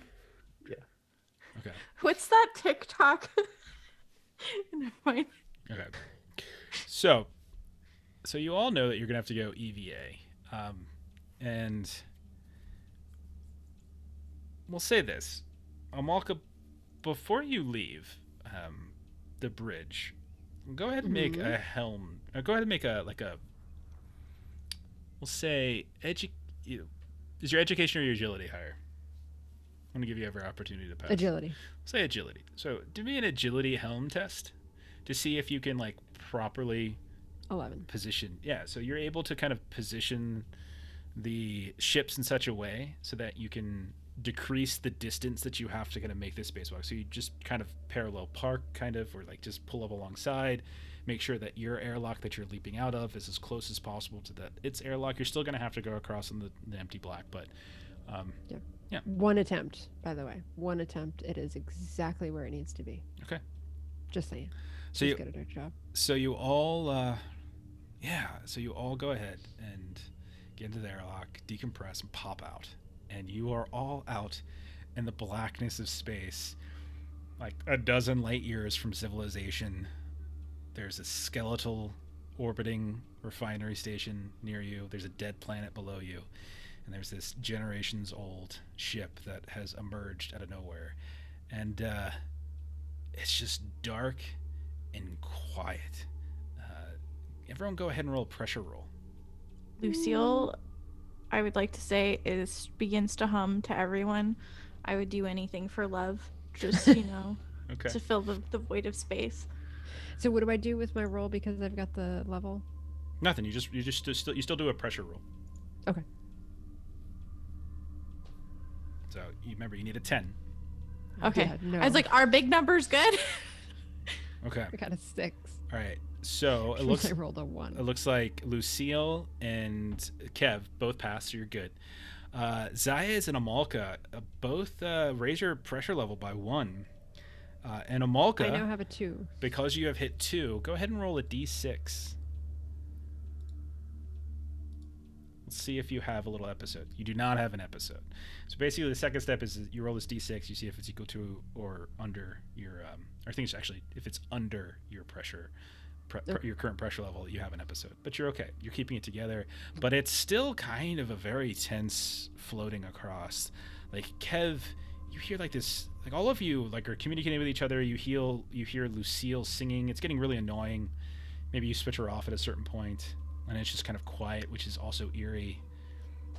Zayas, you hear like the voice of that same woman that you worked with a while ago that you barely remember her all that well, but you just, for some reason, her voice just keeps saying something. You're like, welcome aboard, and just kind of kicks in between the static. Kev is, even though it's dark and quiet, you see everybody else. You're all within sight of each other. You just hear that drag, plink, and then intermittently you hear like Lucille come in like I believe in a thing called love, drag, plink, over and over again. And then Amalka, like, yeah, you're looking towards the ship itself.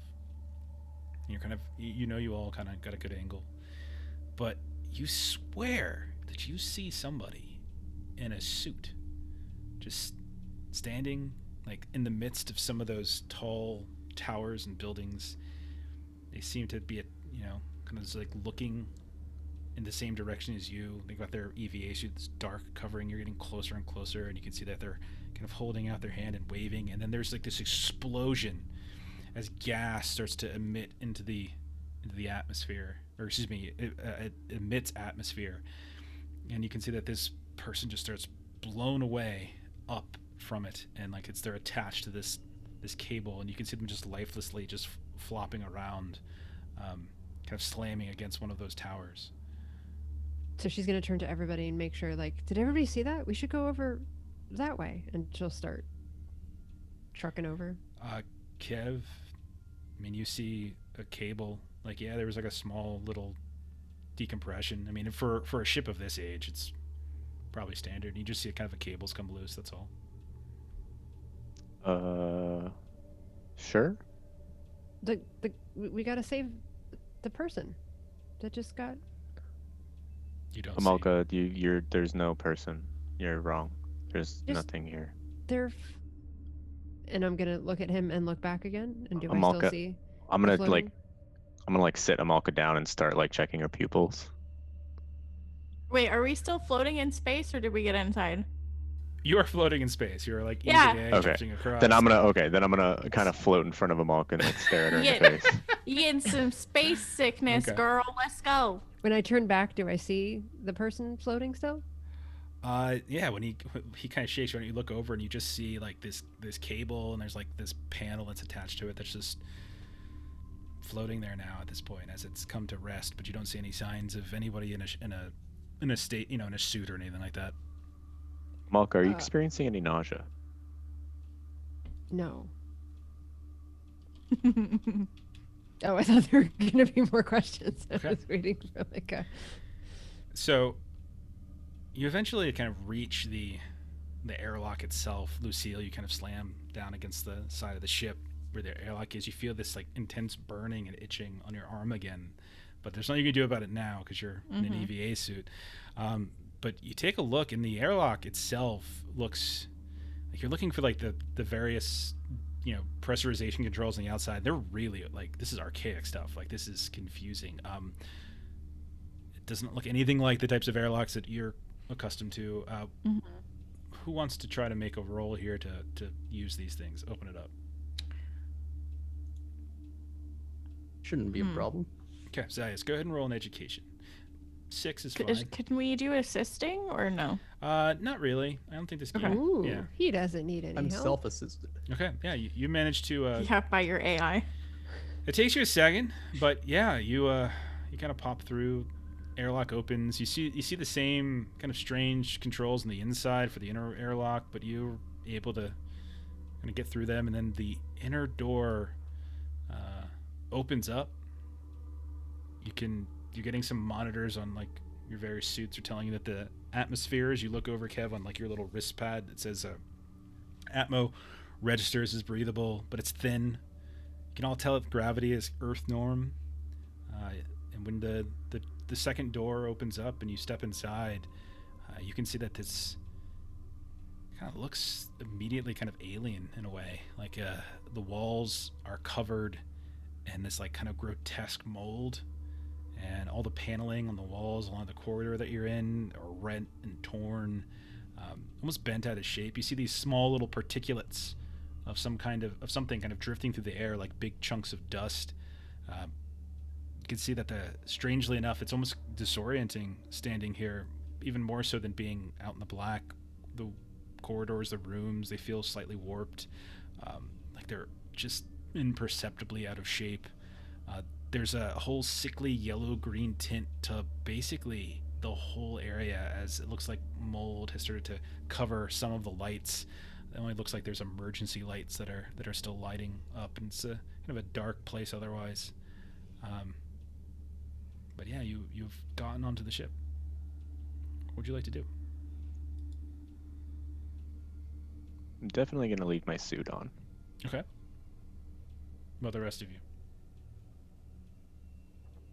We'll take the immediate pathway. Okay.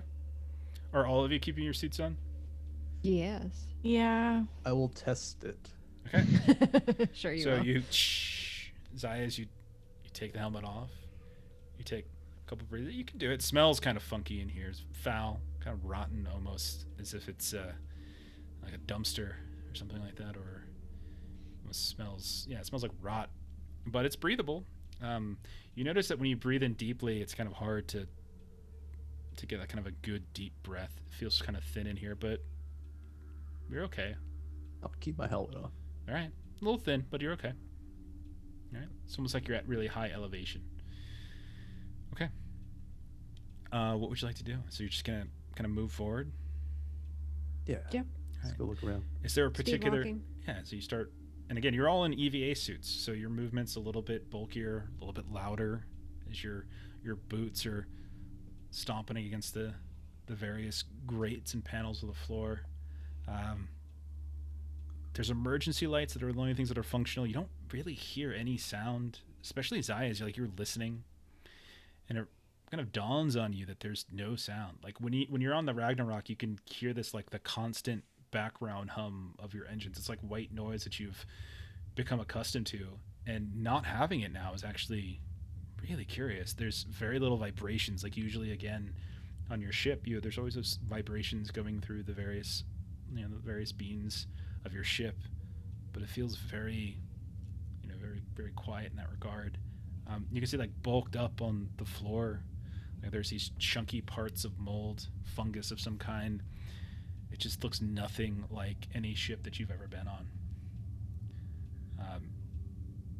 Occasionally, as you're moving forward, you can see that there's these rips and tears in some of the walls.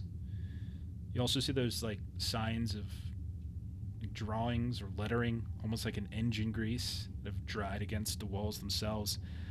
Kev, you kind of periodically hear, and you're not sure if it's on like the radio or if you're actually hearing it. You hear that it's kind of metal dragging, and then a distant, like an immeasurable blink, like a blink, as if something's being tinked on, tink. But yeah, you reach this intersection. You can kind of go off in a variety of different ways. There's some vague panels, navigational panels, that are trying to kind of tell you where everything is. Some of them are on the ground and covered up with sludge. Some of them are still hanging on the wall. Where are you looking to go? Can I discern where the sound is coming from at all? Or is it like... Yeah, it's just sort of echoing. You hear it from one way, you tip your head into the left, and then you hear it from another, and you tip your head to the right. Okay. So it's the only thing. And when you maybe you mention it to the rest of them or not, but like you don't see any of them responding to it at all. It's just sort of, you're not sure if it's just you're getting the heebie-jeebies or what, but yeah. Where are you trying to go? Anything that seems like quarters would be where Malka would head. Okay. Lucille would suggest that we should check out that ship that was docked to it. Okay. Which way do you want to go? I'm going to mention following the sound. What sound?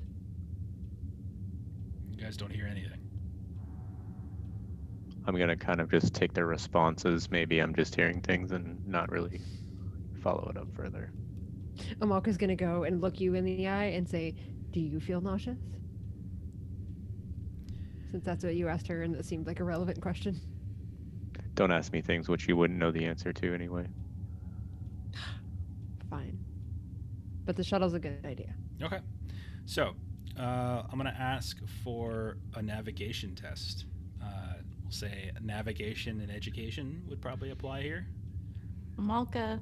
I've got navigation. And I'll give you all a +1 on this, since you did look up something before and kind of get a general National Geographic like layout. 6. Okay, 6. Yeah, you start moving off in the direction where you think the ship was, but it's very, very, very quickly you feel yourself getting lost, and you come to which you believe shouldn't be a dead end, but nonetheless is, as there's various beams that have collapsed upon the corridor and have blocked any way forward. You do notice off to the left that in the metal panel of the wall, like the metal itself has been kind of bowed and broken and twisted in such a way as there now is almost like a path in the wall itself. You can kind of climb inside of it and start moving through the vents a bit if you want. You notice as you look down in there that there's these, you peek in, occasionally you see a little flickering emergency light and what looks like signs of atmosphere, like you can see gas almost in some of these hallways. You can start to cycle back, you can try to go through there. What do you want to do? Go through? Okay. All right. Can we go in our suits? Yeah, it's a little bulky, and it's not the easiest thing, but you're able to. Okay. Okay. You start moving through. You're on kind of hands and knees, crawling for a bit. You can see that the mold that's been growing outside in the corridors is even thicker in some places inside here. You hear like the sound. You hear like all of you suddenly hear a sound. You hear a thump. Thump. And it's not regular. I'm not going to mention the sound this time. And Zayas, I need you to make a strength test. Oh. Hey.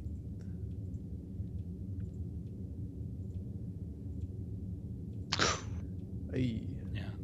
Uh-oh. Yeah, you see Zayas kind of cough a little bit as you're coming through here. You feel a little burning in your throat. All of you kind of watch as he just breathes a little heavier as he's starting to crawl. But as you pass through this little area where the heavy moss is and everything, or heavy mold is, kind of get your breath back. Do you keep going? Like you come up to what looks like you can either hang a left down this vent, or you can go forward and there's another rend in the wall in front of you. And going straight is kind of where that thumping was coming from. So Amalka will say out loud, "Now I hear a noise. Does other people hear it?" I'm just making sure we're checking. I'll Yeah, be I the hear last one to answer.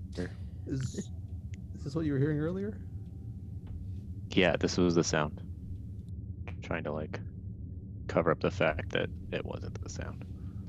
Sure. Well, let's go then, darling. Lead the way. Let's go. We got stuff. We got a timeline. Okay, so you step out. You kind of crawl out of this rend, and there's a little bit of light, and it's a fairly large room. You can see that the ceilings are kind of high, but there's all sorts of pipes and beams and wires that are hanging down from above. That same kind of sickly yellowish green light is everywhere. You still see the signs of that mold. You see all sorts of like these large brownish water pumps and tanks.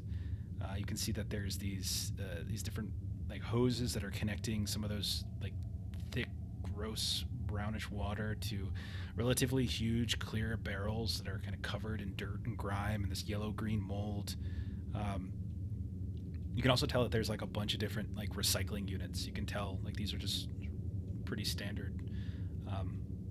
They all seem to be kind of tied together. There's a variety of them, almost like jury-rigged, makeshifted in some way, and attached back to what looks like a very archaic, very old, original recycling unit. Go ahead and roll an engineering education, if anybody would like to. Yeah. I'm definitely curious if we see a familiar recycling unit. Mine's a 5. Okay. Anybody get Mine's a 7? 8. Okay. With the +2. All right, Zayas, you notice that that of these units, they're all from different vessels. Like you can tell, like and over, different decades. You can see far more recent engineering designs than the ship that you're currently on, the Ragnarok, or excuse me, the Argent. Older models from your own Ragnarok, across several different decades. And there's also one that seems to have been recently fitted. There's an engineering team, like the portable, the Cambridge Wallace like logo is there, suggesting that like it looks like it would probably match up with what should have been inside the station that you've just visited. While you're stepping forward and examining this, the rest of you watch as he's kind of looking at this as a pipe explodes, and this explosion of yellow brown sludge just emerges from and kind of like washes over him and the grate itself, and you can watch as like the metal of the grate just seeps down and bends. Go ahead and roll an agility test there, Zayas. Oh no. Ooh. And you can see as you're able to dive out of the way, you're still covered in the sludge, but it's like the metal itself just kind of gave way, as if it's been slowly over time been just kind of losing some of its rigidity. And you can see there's this large hole now in the ground that all of you can easily move around. Where that crate used to be, you look down, you can hear like the dripping of the sludge over the edge. It looks to have maybe been about a 15-foot drop. There's like this little reflective surface below where the liquid has probably been pooling. Yeesh, that was a close one. As you're helping him up, that's when you hear like, through a doorway, a traditional doorway with the top part of the door is kind of caved down a little bit. You hear that thunk, thunk again. It's like out in the hallway to your left. Malko would like to go towards the noise. Okay. Yep. So you head out into another corridor, completely different corridor, and you look to the right and to the left, and you can hear the noise off to your right as you're looking down the corridor. You follow it for a little bit until, Kev, you notice that you pass by. This isn't necessarily where you're not really sure if the noise is coming from here. It's a little muffled, but you notice what looks to be kind of the universal sign for like a med bay. You see like the kind of this grimy yellow brown sludge over top of the universal sign of like a white cross over like a red background. You peek inside and you can see that there's like all these different long sleep pods that have been set up. They're older. You said sleep pods? Long sleep. It's called long sleep. Oh, okay. Yeah. But they're all, like, there's a bunch of them. They're broken. You can tell that they're an older model. They're like vertical. They're standing up. They're not like yours, which are horizontal where you're laying down. This old model used to, stow people in like liquid and everything. Can we see if there's anyone inside any of them? Yeah, you look in.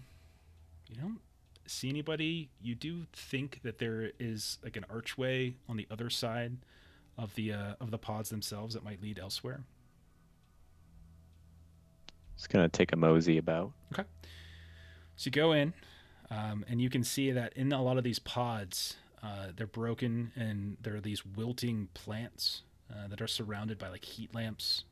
All of them look like they're about dead. They're all kind of browned. You hear like a bubbling and a hissing coming from some of the others, and you can find these large vats of yellow liquid. There's something in them. There's something kind of boiling in them.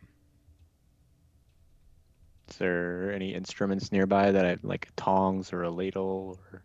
Yeah, you just grab. Maybe, There's like a large pipe.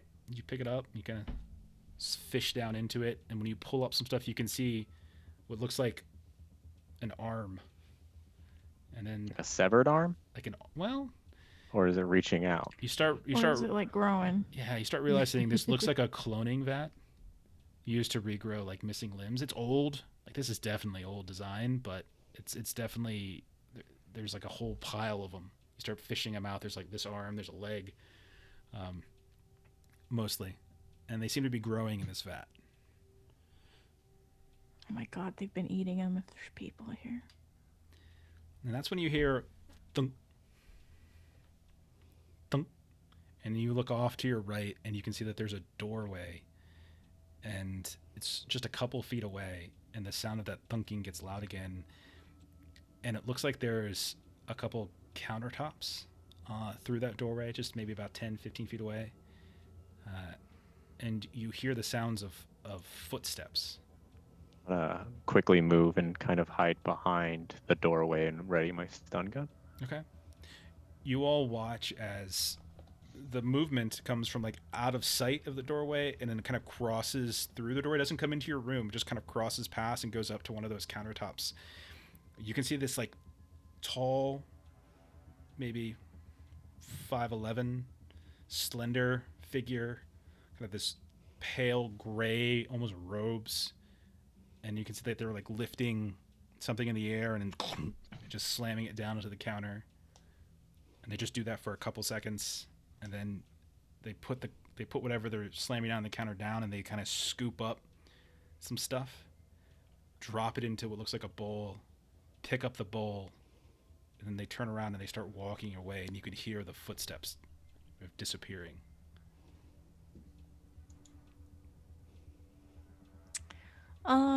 Whoever has the shotgun, let's go follow. That's That would me. be Amalka.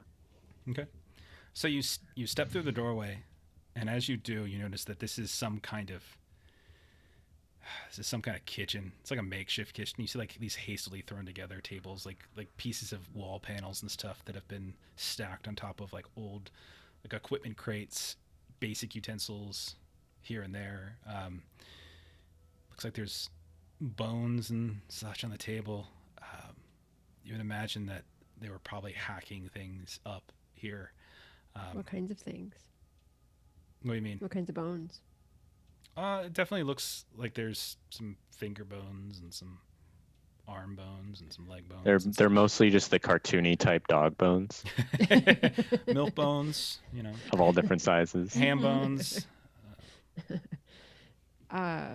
shotgun out, moving in the direction where Just they... blast him. Just blast him right in the back. Okay. So you start moving after them. Go ahead and, if you have the shotgun out, go ahead and roll an agility test. And if you're trying to sneak up quietly, are you trying to sneak up quietly, or are you just trying to like catch up? Or are you just trying to run and catch? Quietly power walking. Just quietly power walking. All right. I'll say And you. probably squishing on... We'll say agility, security. If you would Okay, like. it's just straight agility. 9. Okay. All right.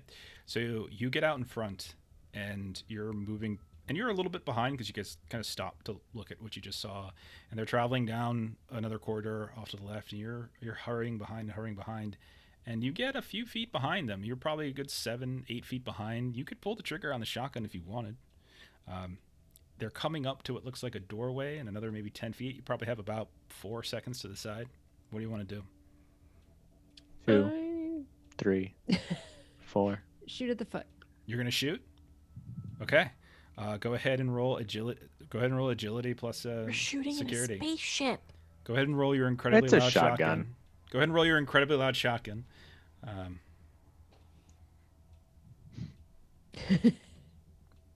rolled a 9. And you do. You absolutely do. And so the way this game works with combat. So this is sort of our first taste of this. Is there's not a ton of items. There's a kind of like a bunch of base items, but items for damage have damage caps. And then when you roll for damage, if you roll like equal to or above that cap, you do max damage. But if you roll under the cap, then you do whatever you rolled. So you specifically have a shotgun. And so we'll say that you got up close enough that, normal damage. And so we'll say it's difficulty 7. So this is doing 3 damage. Now, the other rule is that if you attack a surprised or static target, which this person very much is, you do max damage. So you're just going to do 3 damage to this person. And even though you are shooting at their leg, the power of the shotgun rips their leg clear off, and it just goes flying forward, and then they stumble to the ground, and they roll around, and like there's all these like pieces of butchered meat and steaks that are thrown about. The leg is just gushing blood everywhere, almost comically onto the walls, and it's within seconds that they completely bleed out. And you notice it's your brother. It's okay, we can clone that. Now, the sound was incredibly loud, by the way, and echoed throughout the incredibly silent ship. And you're only a handful of feet from a door up ahead. But you can see that laying on the ground, covered in these long, crude, discolored gray rags and tags, is a human. You couldn't even tell how old they are. Like, incredibly slender, big beard that kind of goes down to their chin. They have like this weird sort of necklace with some kind of scraped together pieces of scrap metal kind of hanging loosely. Their leg is off to the side. They kind of stare at you with these empty eyes. There's boils and pustules and tumors and cysts all over their skin. They kind of reach out with this kind of long, pale hand that has these long fingers that kind of writhe a bit, and they kind of reach out almost like they're going at Lucille. I want everyone to make a pressure check right now as you just blew a person's leg off. This individual's looking back at you. Go ahead. Do I need to do it as well? Everybody. Okay. This is creepy. And I rolled a 1. Feels I bad. know. Oh, That's boy. why I shot him. So when we get less than a 10, we add Damn 1 or we it. take away 1? So you add 1 to your pressure level. This should be your first fail. So I think you just go to pressure level 1, Kev.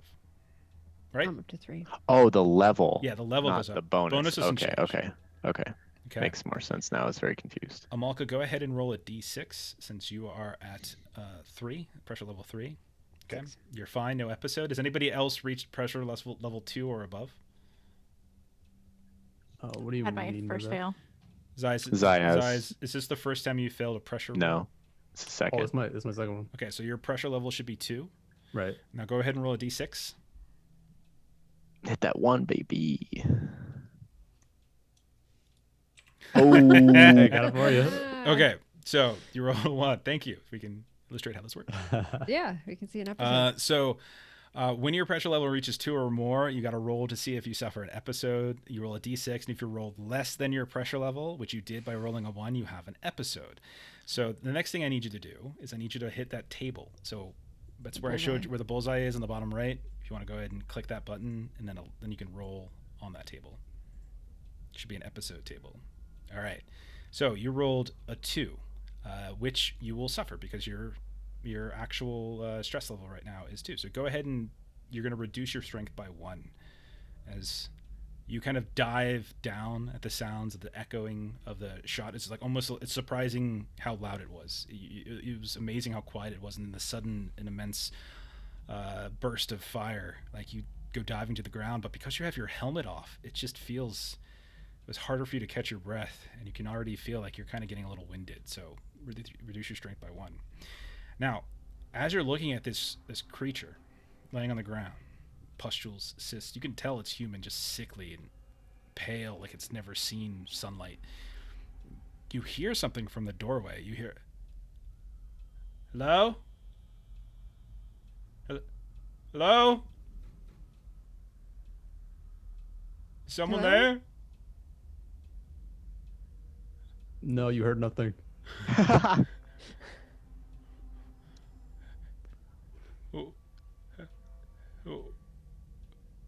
Who's out there? George? George, is that you? And it's a woman's No, voice. where's George? Where's George?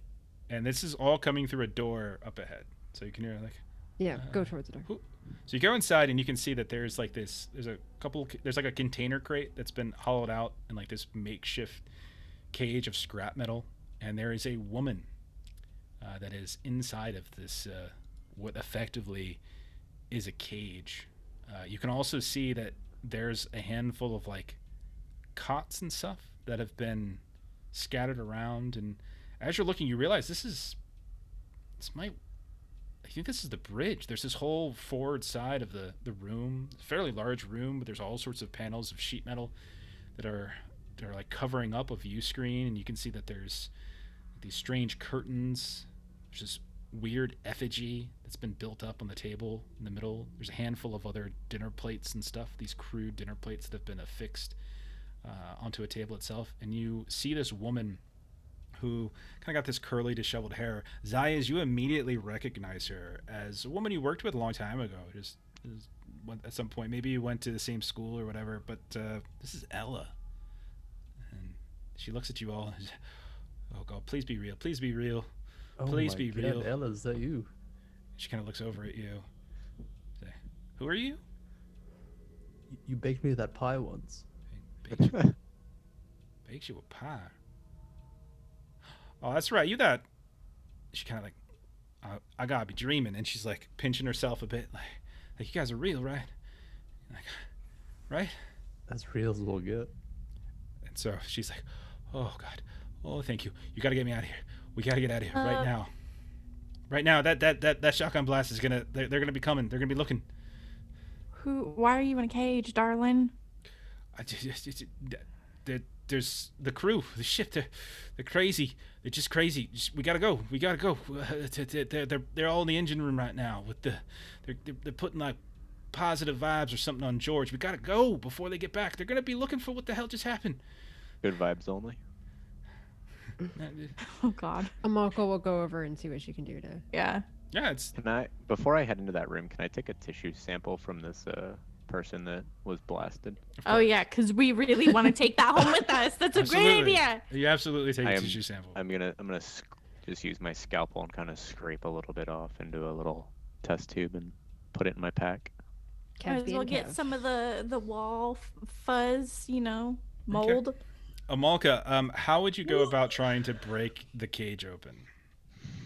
And that'll determine how you make a roll. So it's basically a hollowed out container crate, and they've made some kind of makeshift bars and like out of like rebar or something. If I had a pistol, I would just shoot it. I don't know that You have a shotgun, so you'll shoot it with that. I don't know that that's the best. Oh yeah, make more noise. Is there because like pistols have Pistols are much silencers, quieter like- than shotguns. No, just for guns in general. Is there like a lock on it? It looks to just be like kind of twine on the outside, like this like metal sheer twine. It's like they've been wrapping scrap metal around it. Doesn't look like a. It looks like everything's been repurposed here. There doesn't seem to be clear usage of anything. She's like babbling while you're like, come on, we gotta go. Do you have a knife of some kind on me? Do you Or have like a a knife? spare like pole or something? I don't on think the you have ground knives on you. You probably have some. Use that wrench of yours. Lucille has some tools and such. Yeah. Oh yeah. Yeah. There you go. She's like, come on. The big Tool one. it. So go ahead and roll. Are you trying to like describe what you're trying to do with it? I guess just kind of like try and like winch it and like help pull stuff open so we can just yank it out. Okay. Roll a strength test. You can add a +1 because you got this piece of equipment. I know, that's why I didn't. I have a 2. Okay. I mean, it's taken a while. I mean, like you're. Okay, I'm just gonna shove her aside and shoot it. Okay, so you shove her aside and then you shoot. You're it. gonna shoot at the lady inside. And she's like, whoa! And she's like, kind of dodges out of the way, and yeah, you managed to blow.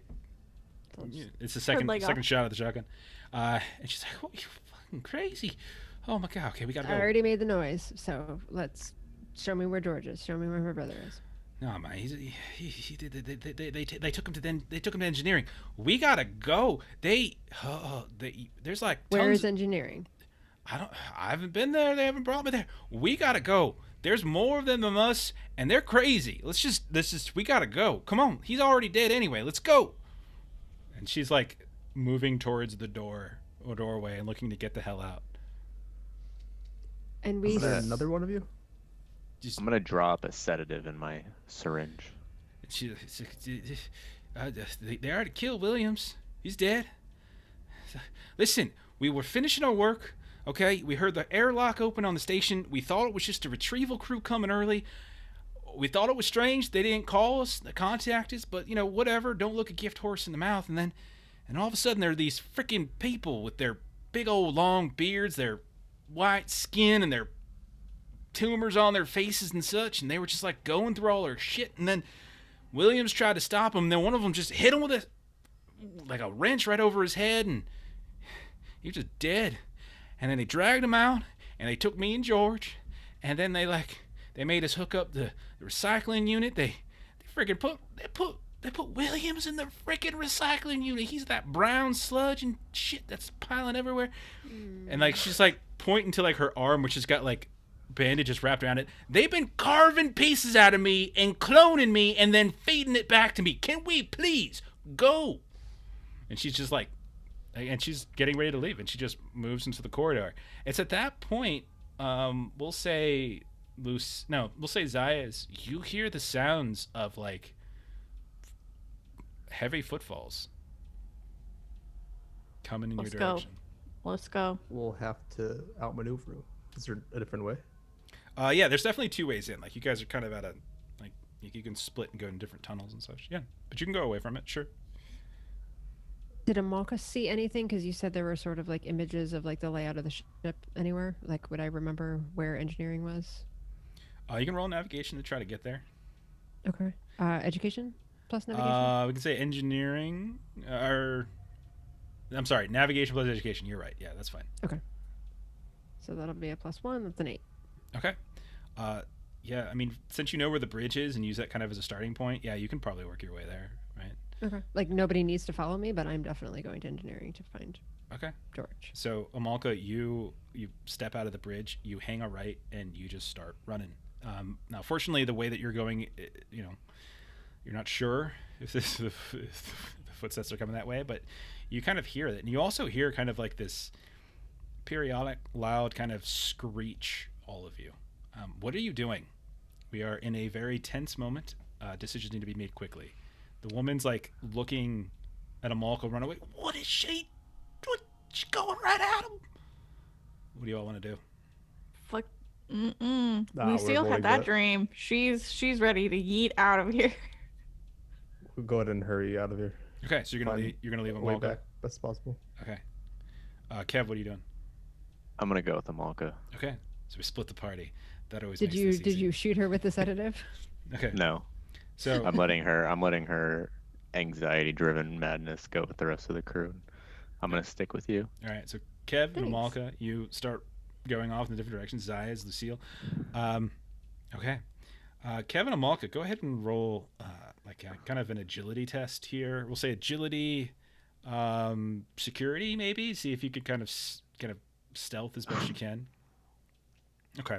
Rolling some ones. Yeah, but Amalka did a really good job. As the two of you are running down this corridor, you can feel like the metal kind of giving way of the grates each step. It really shouldn't be this malleable, but Just follow my footsteps. right as like Amalka and Kev are kind of running down this hallway, you can see the shadows of figures on the wall down this corridor. You see them coming around Amalka. You dive into a room. You grab Kev with you. Kev, you see just as they come around, there's like at least 3 of these figures in that same almost like robe-like white gray tattered clothes. You not sure if any of them saw you, but the two of you dive into this room, and it looks like it's some sort of storage place. You can look around. You see there's a handful of crates and such. There's some cloth on the ground. There's like old crude thread here and there, just whatever. But you quickly shuffle and hide behind one of these crates, and Amalka, you're able to peek out, and you watch as 1, 2, 3, 4, 5, 6, 7 of these individuals are walking past you. And they're all kind of, some of them aren't standing straight up, some of them are kind of hunched over. You can see a few of them are kind of like dragging like legs behind them as they're not really walking too well. One of them is kind of like almost like Gollum walking a little bit. Lucille and Zayas, you now have an NPC in tow, and where do you want to do? We need to try and get the NPC an EVA suit of some kind if we're gonna get them to our ship. How do you want to do that? What kind of room would have those? You would imagine that by the airlocks themselves, they would likely have storage containers. You didn't see anything like that. Like when you walked in, there was just a bunch of mess. So the airlock that you came in was completely empty. Who knows what EVA suits looked like 100 years ago? Yeah. And whether or not they're in any condition. She did also describe how they opened an airlock and just walked in wearing the clothes that they're wearing. They weren't in EVA suits when they were moving in. And she just like sort of, and then they dragged us back on their shuttle and just, man, and like, I don't know, they've been bringing him to the engineering room, and I mean, and he says there's something wrong with it. Like, I don't know. He says it's like falling apart or something. The ship's gonna fall apart, and I don't know. Are they trying to force him to help put it back together? Yeah, they're trying to fix it, but I see him every now and then. They bring him back, but he doesn't look good. He doesn't look good at all. He says he's radiation or something leaking heavily.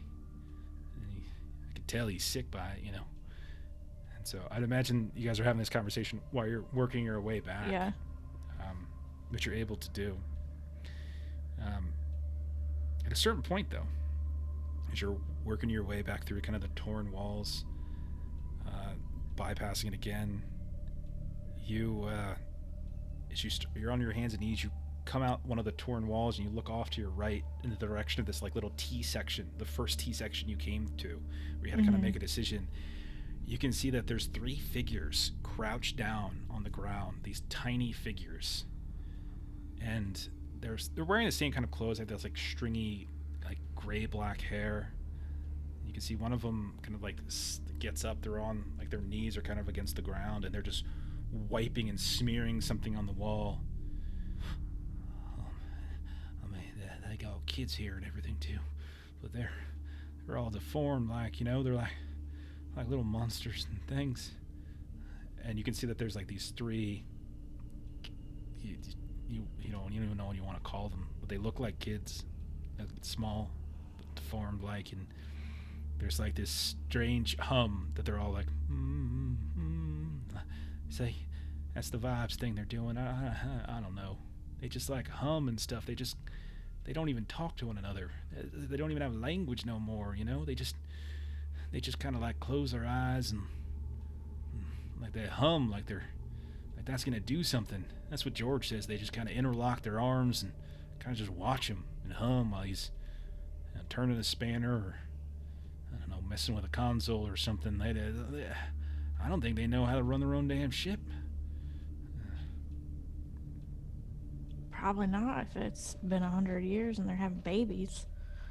So you look ahead and you can see that they're blocking your path back. What do you want to do?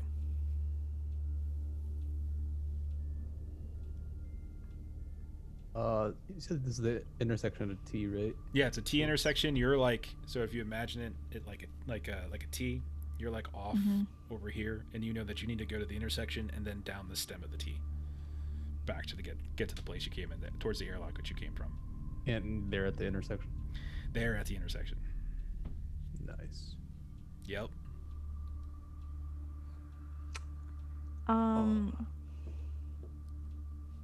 try the classic throw something on the other side, then get distracted by it. You're trying to throw something over top of them? Yeah. Okay.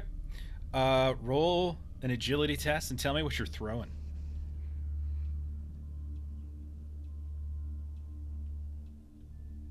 A couple of loose screws. Okay, just find a handful of loose screws, some scrap. Go ahead and roll an agility test. You can roll security along with it, I suppose. It's like a throw attack, but you're not trying to hit them. But Right. if you fail, +1. okay, so go ahead and roll. Okay, and so yeah, you manage. You chuck these handful of screws, these big bolts actually, and they go hurling overhead, and they just go clinking down on the other side, and almost like feral, like they just one of them stands up, the other two are kind of like this like tripod walking a little bit thing going on, as you can see that like one of their arms are like reaching down and it's like mal shaped. There's this big bulbous piece of cartilage sticking out from the elbow, and they're kind of looking around, their heads like jerking wildly.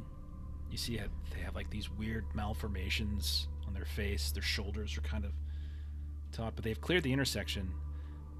They're probably about 20 feet or so, but they seem to be kind of investigating that other corridor. You can try and sneak by if you want. I will use that opportunity. Slide by. Okay. Yeah. Go ahead and both of you roll agility security tests to see if you can sneak by without alarming them. Oh, again. Oh. Nice. All right, Lucille. I rolled a 9. Okay, yeah, both of you managed to do it, and we'll say that you are able to lead them back, lead Ella with you, and so you manage to sneak past. At one point, you get a little nervous as one of their heads kind of moves and jerks really fast, but like you kind of stop, hold your breath, continue moving, turn down the intersection, and the last person to go, let's say Lucille's in the back, you can see they kind of curve and turn down the hallway a bit, and you hear almost like the sound of like a bird call. This just high pitch,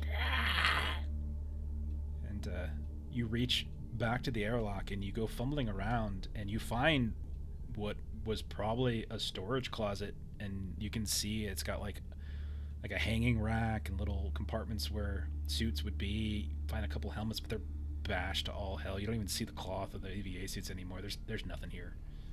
Ooh. All right.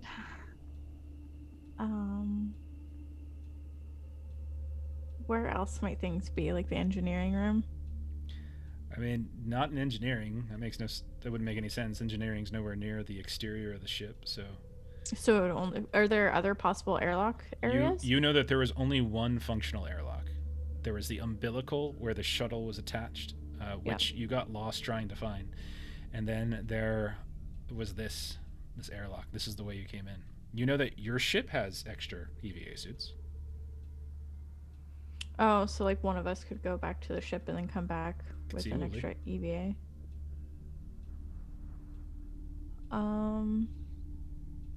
Do we want to do that? Yeah, that's probably our best bet. And maybe we'll grab, like, we can both go back and each bring back 2 just in case her brother's still alive. You're gonna leave the NPC alone? Can one person bring back 2? No, It's I'll- space. I'll send her mine. Everyone's I'll stay there. weightless. Yeah. Okay, so Zayas is gonna stay. Okay, so then I'll go. Okay. So Zayas, you're staying behind with Ella. Is that right? No, I'll give her my suit. So Oh, okay. They Yeah. both go, and I'll be the solo. She's like, Oh, okay. I owe you another pie. Listen, just be careful when you're in here. They, I don't know, they're kind of, they're strange. Listen, just keep your head low. We'll be back, all right? We'll give it back as quick as we can. Don't go chasing after your friends. And George he says he's probably dead already anyway. So, whole damn ship's dead. So we'll be all right. And so the 2 of you pop out. You start going back. Lucille and Ella and Zayas, you hang back. I'll roll over your stealth test to find a place to hide, and we'll switch back over to Amalka and Kev, who you just held your breath as you watched these 7 people move past. You peek back out and you can see that they were going to inspect the loud sounds of these shotgun blasts. What do you want to do? Take advantage of it and keep going towards Move where I past think them. engineering is. Okay, you do in fact do so, and you turn right and you use your best memory of the place and your just basic navigation to where would be the most best place to go. You pass by a bunch of like collapsed and unused rooms. You find some other places where it looks like people have been staying. You hear the sounds of other footsteps. You hear strange like humming and screeching from around corners, and use that as kind of the time to hide. Stuff like that. And eventually you come to what you think is engineering. And when you get within about 3 steps, your suits start going crazy. And you look down and you can see that the radiation is off the charts. You would know, Kev, through your science background, prolonged exposure to this, and we're talking like minutes, an hour maybe, is probably enough to like that's enough to probably kill you, and kill you slowly. So you look in the door, and you can see that there's this sort of strange setup of a core at the center of it almost looks like an octagonal room, and the core itself seems to be bolted within some kind of like greenish metal, within which there's a kind of a series of smaller compartments. There's all sorts of consoles that are almost bleeding that kind of yellow-green mildew everywhere. You see that there are 2 of these individuals that you've just saw pass still in the room. And Kev, as you're watching, you notice something. You notice one of them, as they're kind of pacing around the room, you hear the dragging of metal on metal, and then a plink, and you watch as it seems to sync up perfectly with this creature. And you can see why, because behind them they're dragging this heavy spanner. They're dragging it across what looks to be a solid panel of metal, and then just when the frequency would make sense, it like plinks down on top of a grate, and it drags and then plink. They're kind of slowly moving about. The other one is like looking down at George Amalka, who is working on some kind of valve system at the base of the core. What do y'all want to do? Is he wearing any kind of suit or anything? No. He is in his normal work gear. So Malko will look to Kev and kind of whisper, like, I'll take the one on the left. Amalka, there's no way any human being can survive here for more than a few minutes. I don't know what you expect to happen, but George is not George anymore. I'm going to point and say, he's breathing. I'm going to go get him. I'm gonna hang back a little bit. Okay. I'm gonna cover Amalka, but I'm not gonna commit to this. Okay.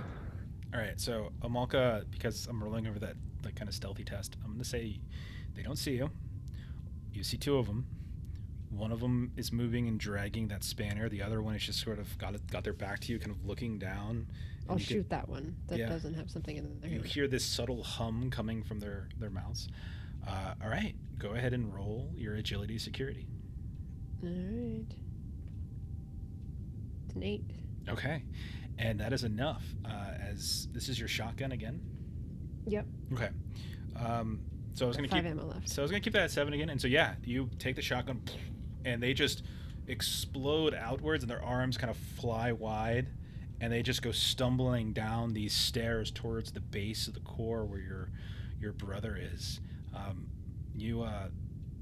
You know, as they kind of fall down, that necklace of theirs kind of goes flying down, and they go rolling around. Their arms are almost like spider-like in their slender nature, with the bulbous elbows and hands. And right as you do, the creature that was dragging the spanner looks up, and you hear this. Can I take a shot at it with my stun gun? I'll say you can go ahead, but you're not going to get the surprise anymore. Right. But you can go ahead and shoot for sure. You said that's agility plus. Let's be agility security. plus security if you have anything. Damn, these ones are killing me, man. Oh, Hey Jen, thank you for the sub. All right, so you fire, they duck slightly out of the way, and they just come charging in. Like they have, you look at their arms like have almost like no muscle definition, and they just have this heavy spanner, and they're gonna come charging, and they're gonna take a swing at Amalka, since Amalka's right in the doorway. All right, so this is gonna be strength. Right. So it's going to be a strength test. And they swing, and it's a big, bulky weapon. And you manage to sidestep out of the way, and it just slams into the ground. And that plink becomes like this thud as you see a little dent in the panel. As it, once again, the metal just seems a little bit more malleable. And now they're right up in your business. What are the two you want to do? I want to shoot that one. Hoo-hoo. You're going to shoot him? Okay. I'm gonna say, like, in this range, we're gonna make this is a 6 you need, because they're right next to you. You put the shotgun right into their rib cage, and you just blow them and explode their torso outwards. You're gonna see all sorts of like viscera just covers the sides of this doorway, the console, everywhere. Kev definitely got some splatter on him. Oh yeah, Kev is covered in it. But luckily he had his suit on, and so he's got like this smother. The left side of his mask is just sort of covered in this dark blood, and they just fall to the ground. And George is like, "What the fuck is going on?" George, let's go. He kind of looks up at you. He's like, "Malky?" And you can see, and he starts coughing. He starts climbing up the stairs, like stepping over top of the first one you killed, and you can see that he's got this like sunken face. He's completely pale. You can tell it. He probably hasn't slept in a while. He doesn't look good. He's got like little blisters and pustules starting to grow on the sides of his mouth. And he's like, "Fuck, sis, you couldn't come sooner. God damn." And he's like breathing really heavy. He's like, "Damn, girl, leave me. I am dead. Did you find Ella?" Yes, we're getting her out. Come. We'll No. Kev is great with medicine. We'll see what we can do. No. Just take her and go. This radiation, man. Malka, we don't have time. I told you he's as good as dead. I told you this. He's We right. need to leave now. Get her outta here, throw him man. Over my back. And he's like kind of pushing, like, no, I'm almost done. You said there's gravity in the ship, just not in the connector, right? Yeah, just Okay. but you guys aren't connected by umbilical. You guys have to EVA back. The umbilical was between the station and your ship, but you have, Okay. But he's like, no, I'm almost done. I'm rigging it up. This radiation's just gonna flood all over top. We gotta stop them, man. They've been at this, miserable bastards. They're dead too. They just don't know it, you know. They just been floating Can you around. destroy the ship? That's what I'm doing. Go. Get out of here. I'm already gone. Just go take her, man. And he kind of like puts his hand on Malka. Malka, he kind of pulls you in for a little hug, and he's like, "Yes, man. It's all right. It's okay. Just let me do this. It's fine. These fuckers, man. They've been out here floating for generations, and they've just been having little miserable monster babies. It's a mercy, if you will. But I don't want this damn ship crumbling in on itself if you're on it and if he's on it. I love you. And I love you, little girl, but it's time for you to go. Let's go. Okay, Amalka, I think that's enough plot. Now we can leave.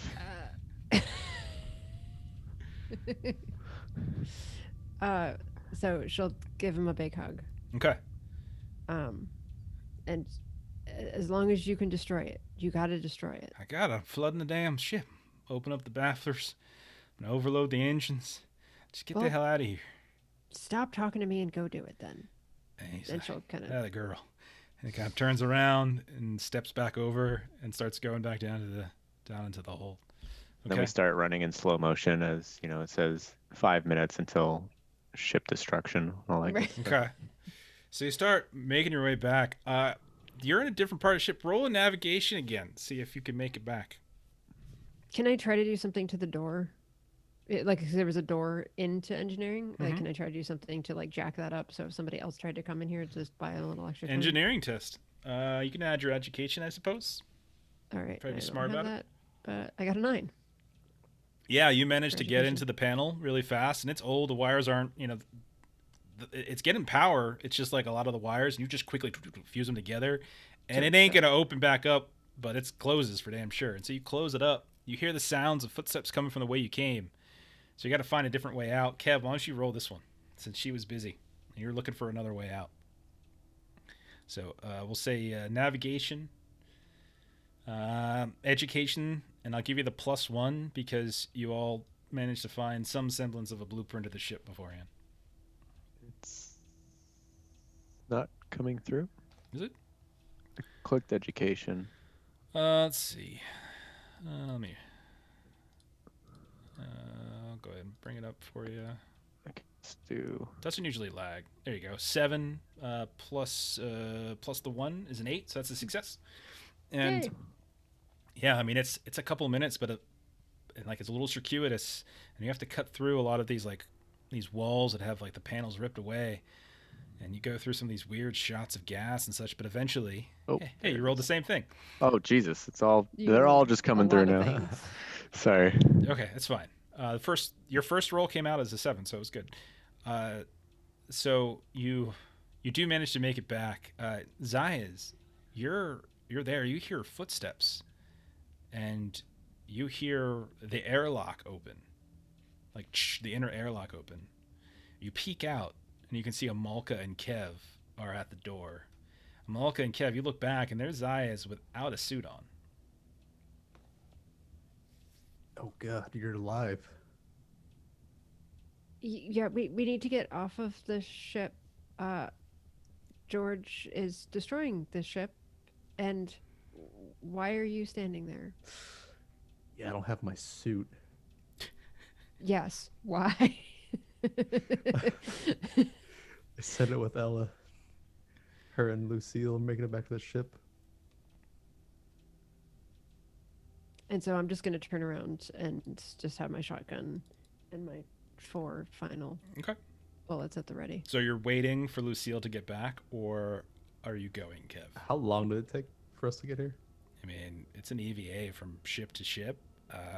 This could take, between the time gone there and back, it could probably take her about half an hour or so. Ooh. So and it's already been about half that time. So I'm leaving. okay, so Kev. I'll take your stun gun. Okay. I'm not gonna hand it over. Okay. I'll shoot. Oh shit! What? Hey, life and death there. Okay. You could go. Just give me a fighting chance. Wait, where are your pistols? Pistols? You I should have still have pistols, your but I'm gonna need guns. more. Okay. You're gonna need more than 2 pistols. You're gonna wield the stun gun with your foot. So Jeff, to be clear, earlier we tried to find where the shuttle connected, and we Mhm. weren't able to. Yeah, you got lost. Okay. All right, I'm just gonna hand over the stun gun since this Okay. dude's gonna pull real guns out on me. Okay. So. So, and then Kev, you get outside and you start EVAing back, whereas Amalka and Zaya's, you hang back. All right. So, at a certain point, you guys hear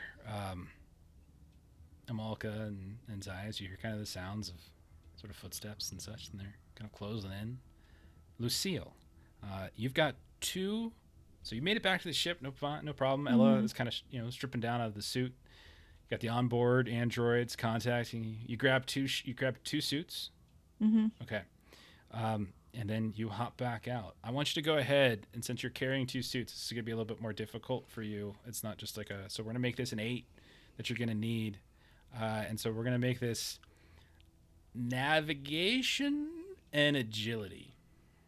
Does that make sense to you? Okay. I think it makes sense, right? So agility, Yeah. because you're trying to line yourself up. Navigation, trying to get the right path forward. 10. Damn, girl. Sweet. You get a perfect kind of angle. You just push off and you just float. And when you get within about 50 meters, you see the airlock open up and a body just hurl itself out. And you go passing by Kev as he's just going the other way, and you're going. Now, don't forget, you all have comms. Yeah. So I'll pop my comm on Okay. and be like, is everything okay? Hurry up. The ship's about to go. Got Yeah, we gotta get out of here. What do you mean the ship's about to go? You know, It's dead. George is taking care of it. We want all of these things to can't- die. Wait, is he not? Is he there? I got 2 suits. George is gone. Like, gone where? Kev, Kev, you're still going, by the way. Kev, you guys are just going past, but you're talking. He's sabotaging the ship, so we have to get off of it so that we're not on it. Did when you he see blows it. those freaky babies? Terrifying. Can we talk about that later? Girl, I'm in space. I'm making it as fast as I can go. Amalka's not up for the small talk while Okay. waiting for you to get here. Zayas, while all this is going on, you hear the sounds of people turning down the T section towards the door. You look out and you can see that there's these 3 tall, lanky figures dressed in the pale gray white, and they're kind of moving along. You see some of them are carrying like wrenches and spanners. Others are just sort of limping past, like they've got this discoloration, and they're kind of looking left and right as if they're peeking down every little nook and cranny, looking into the closets, the storage containers, looking into the tears in the paneling between walls, and they're going to be on you in maybe 15 seconds. Ah, shit, here we go. I'll take a swig of my booze. Just prepare myself. Okay. All right. It's like what he had. Oh, you could light it on fire. Amalka's got a gun at the ready. Okay. So, Lucille, you're almost there, but not I'm quite. swimming. Just kind of floating there. All right, Amalka and Zayas, what do you two want to do? As you see, like, they're coming. You're tucked into this little like storage closet where they keep these EVA suits. But Once they peek our corner, we're just gonna start blasting them. Yep. okay. All right, so they're like kind of walking, and then one of them, you see the doorway, like the light of the doorway, that yellowish pale green light. Suddenly, there's a shadow as a figure is silhouetted in the middle of the doorway. What do you do? Shoot it. Okay, so go ahead, fire. You said agility, right? Yeah, I'm not really doing initiative just because it makes sense that they probably don't know exactly where you're at. I'm not going to give them surprise because they are actively looking for you, but I definitely think that you should go first. So go ahead. I don't have security, so it's just agility then, which is a 7. 7 is good. Does the weapon give? Oh, Weapon wouldn't increase your attack. It's just for damage. So 7, because you're just a couple of feet from them, would be good. So now roll a d6. because you're gonna have to roll for damage this time. And that's still gonna be max damage, and so that's 3 damage. And so they peer, and there's a silhouette, and you just shoot, and their body just goes flying back out of the doorway, slamming against the other side of the corridor. And then you hear like 2 sounds from a couple steps behind them go, like this crazy, weird, like bird call almost. And they come charging in. And you also hear the sounds of like this echoing deeper into the ship. Zaya's, I think they don't necessarily know you're there, so as they peer, as like the 2 of them start charging into your little storage closet, I'll give you a shot. So go ahead. All right. The only shots I take are from tequila. I've never shot these before. You're a security officer. What are you talking about? We didn't know what stats went with what. It's agility, right? Yeah. Agility and security. Plus security. You should probably be good at this. Sort of. Okay. Okay. And you're firing the pistol, right? Yeah. Okay. So roll a d6. 6. So a pistol's got a weapon cap damage of 3. You do 1 damage to them, which is actually not enough to kill them in this case.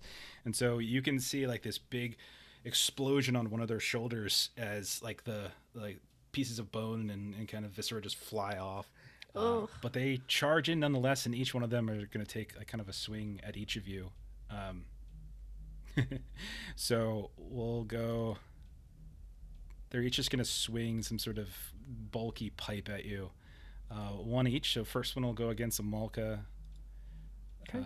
Let's see if it's okay. Okay, that's good. I should also mention, I haven't been mentioning this, but dodge is an option in this game, but it means you forfeit like your next turn. So you can't really attack on your next turn. It's just sort of using up your action. And what it does is it increases their target number against you by 1. But an 8 is good, and so Amalka, you get hit. And let me roll damage. You take 1 point of damage, and That's then strength, right? it's off your strength. And then the other one will come at Zaya's and will miss. The 2 of you, what do you want to do? Shoot again.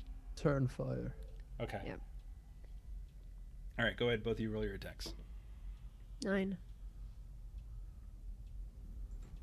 Okay, go ahead. Oh It's yeah, roll lagging my a bit. d6. Sorry, Okay. So looks like. I got a 6 on my roll. All right, and so you managed to do max damage again, and so you blow the second one. At this point, like your shotgun, you're like quickly reloading ammo, but this is the second one down. What about you, Zayas? How'd you do? Yeah, I got the 7. Roll your damage. 4. So And that's they get 3. nice and close, and you just hold the gun up and just shoot them, and like you just blow the neck out from underneath them, and you can hear the sounds of like the echoing of the calls in the distance. And when you I'm gonna peek turn out, around and look for Lucille. you look for you look to your right, and you can hear something slam against like the airlock. Almost, you look over through these little holes in the airlocks themselves, and you hear as the airlock opens up. Then the inner door opens up, and then there's Lucille with like 2 suits. You can see that they're covered in like blood as like these. Jesus Christ! There's Amalka's 3 just bodies gonna, like, everywhere. Amalka's gonna like grab pants and try to like help him get dressed into this thing as Okay. quick as possible. Hurry up! Let's get out of here. So you're kind of quickly putting stuff on him, and he's coughing and coughing.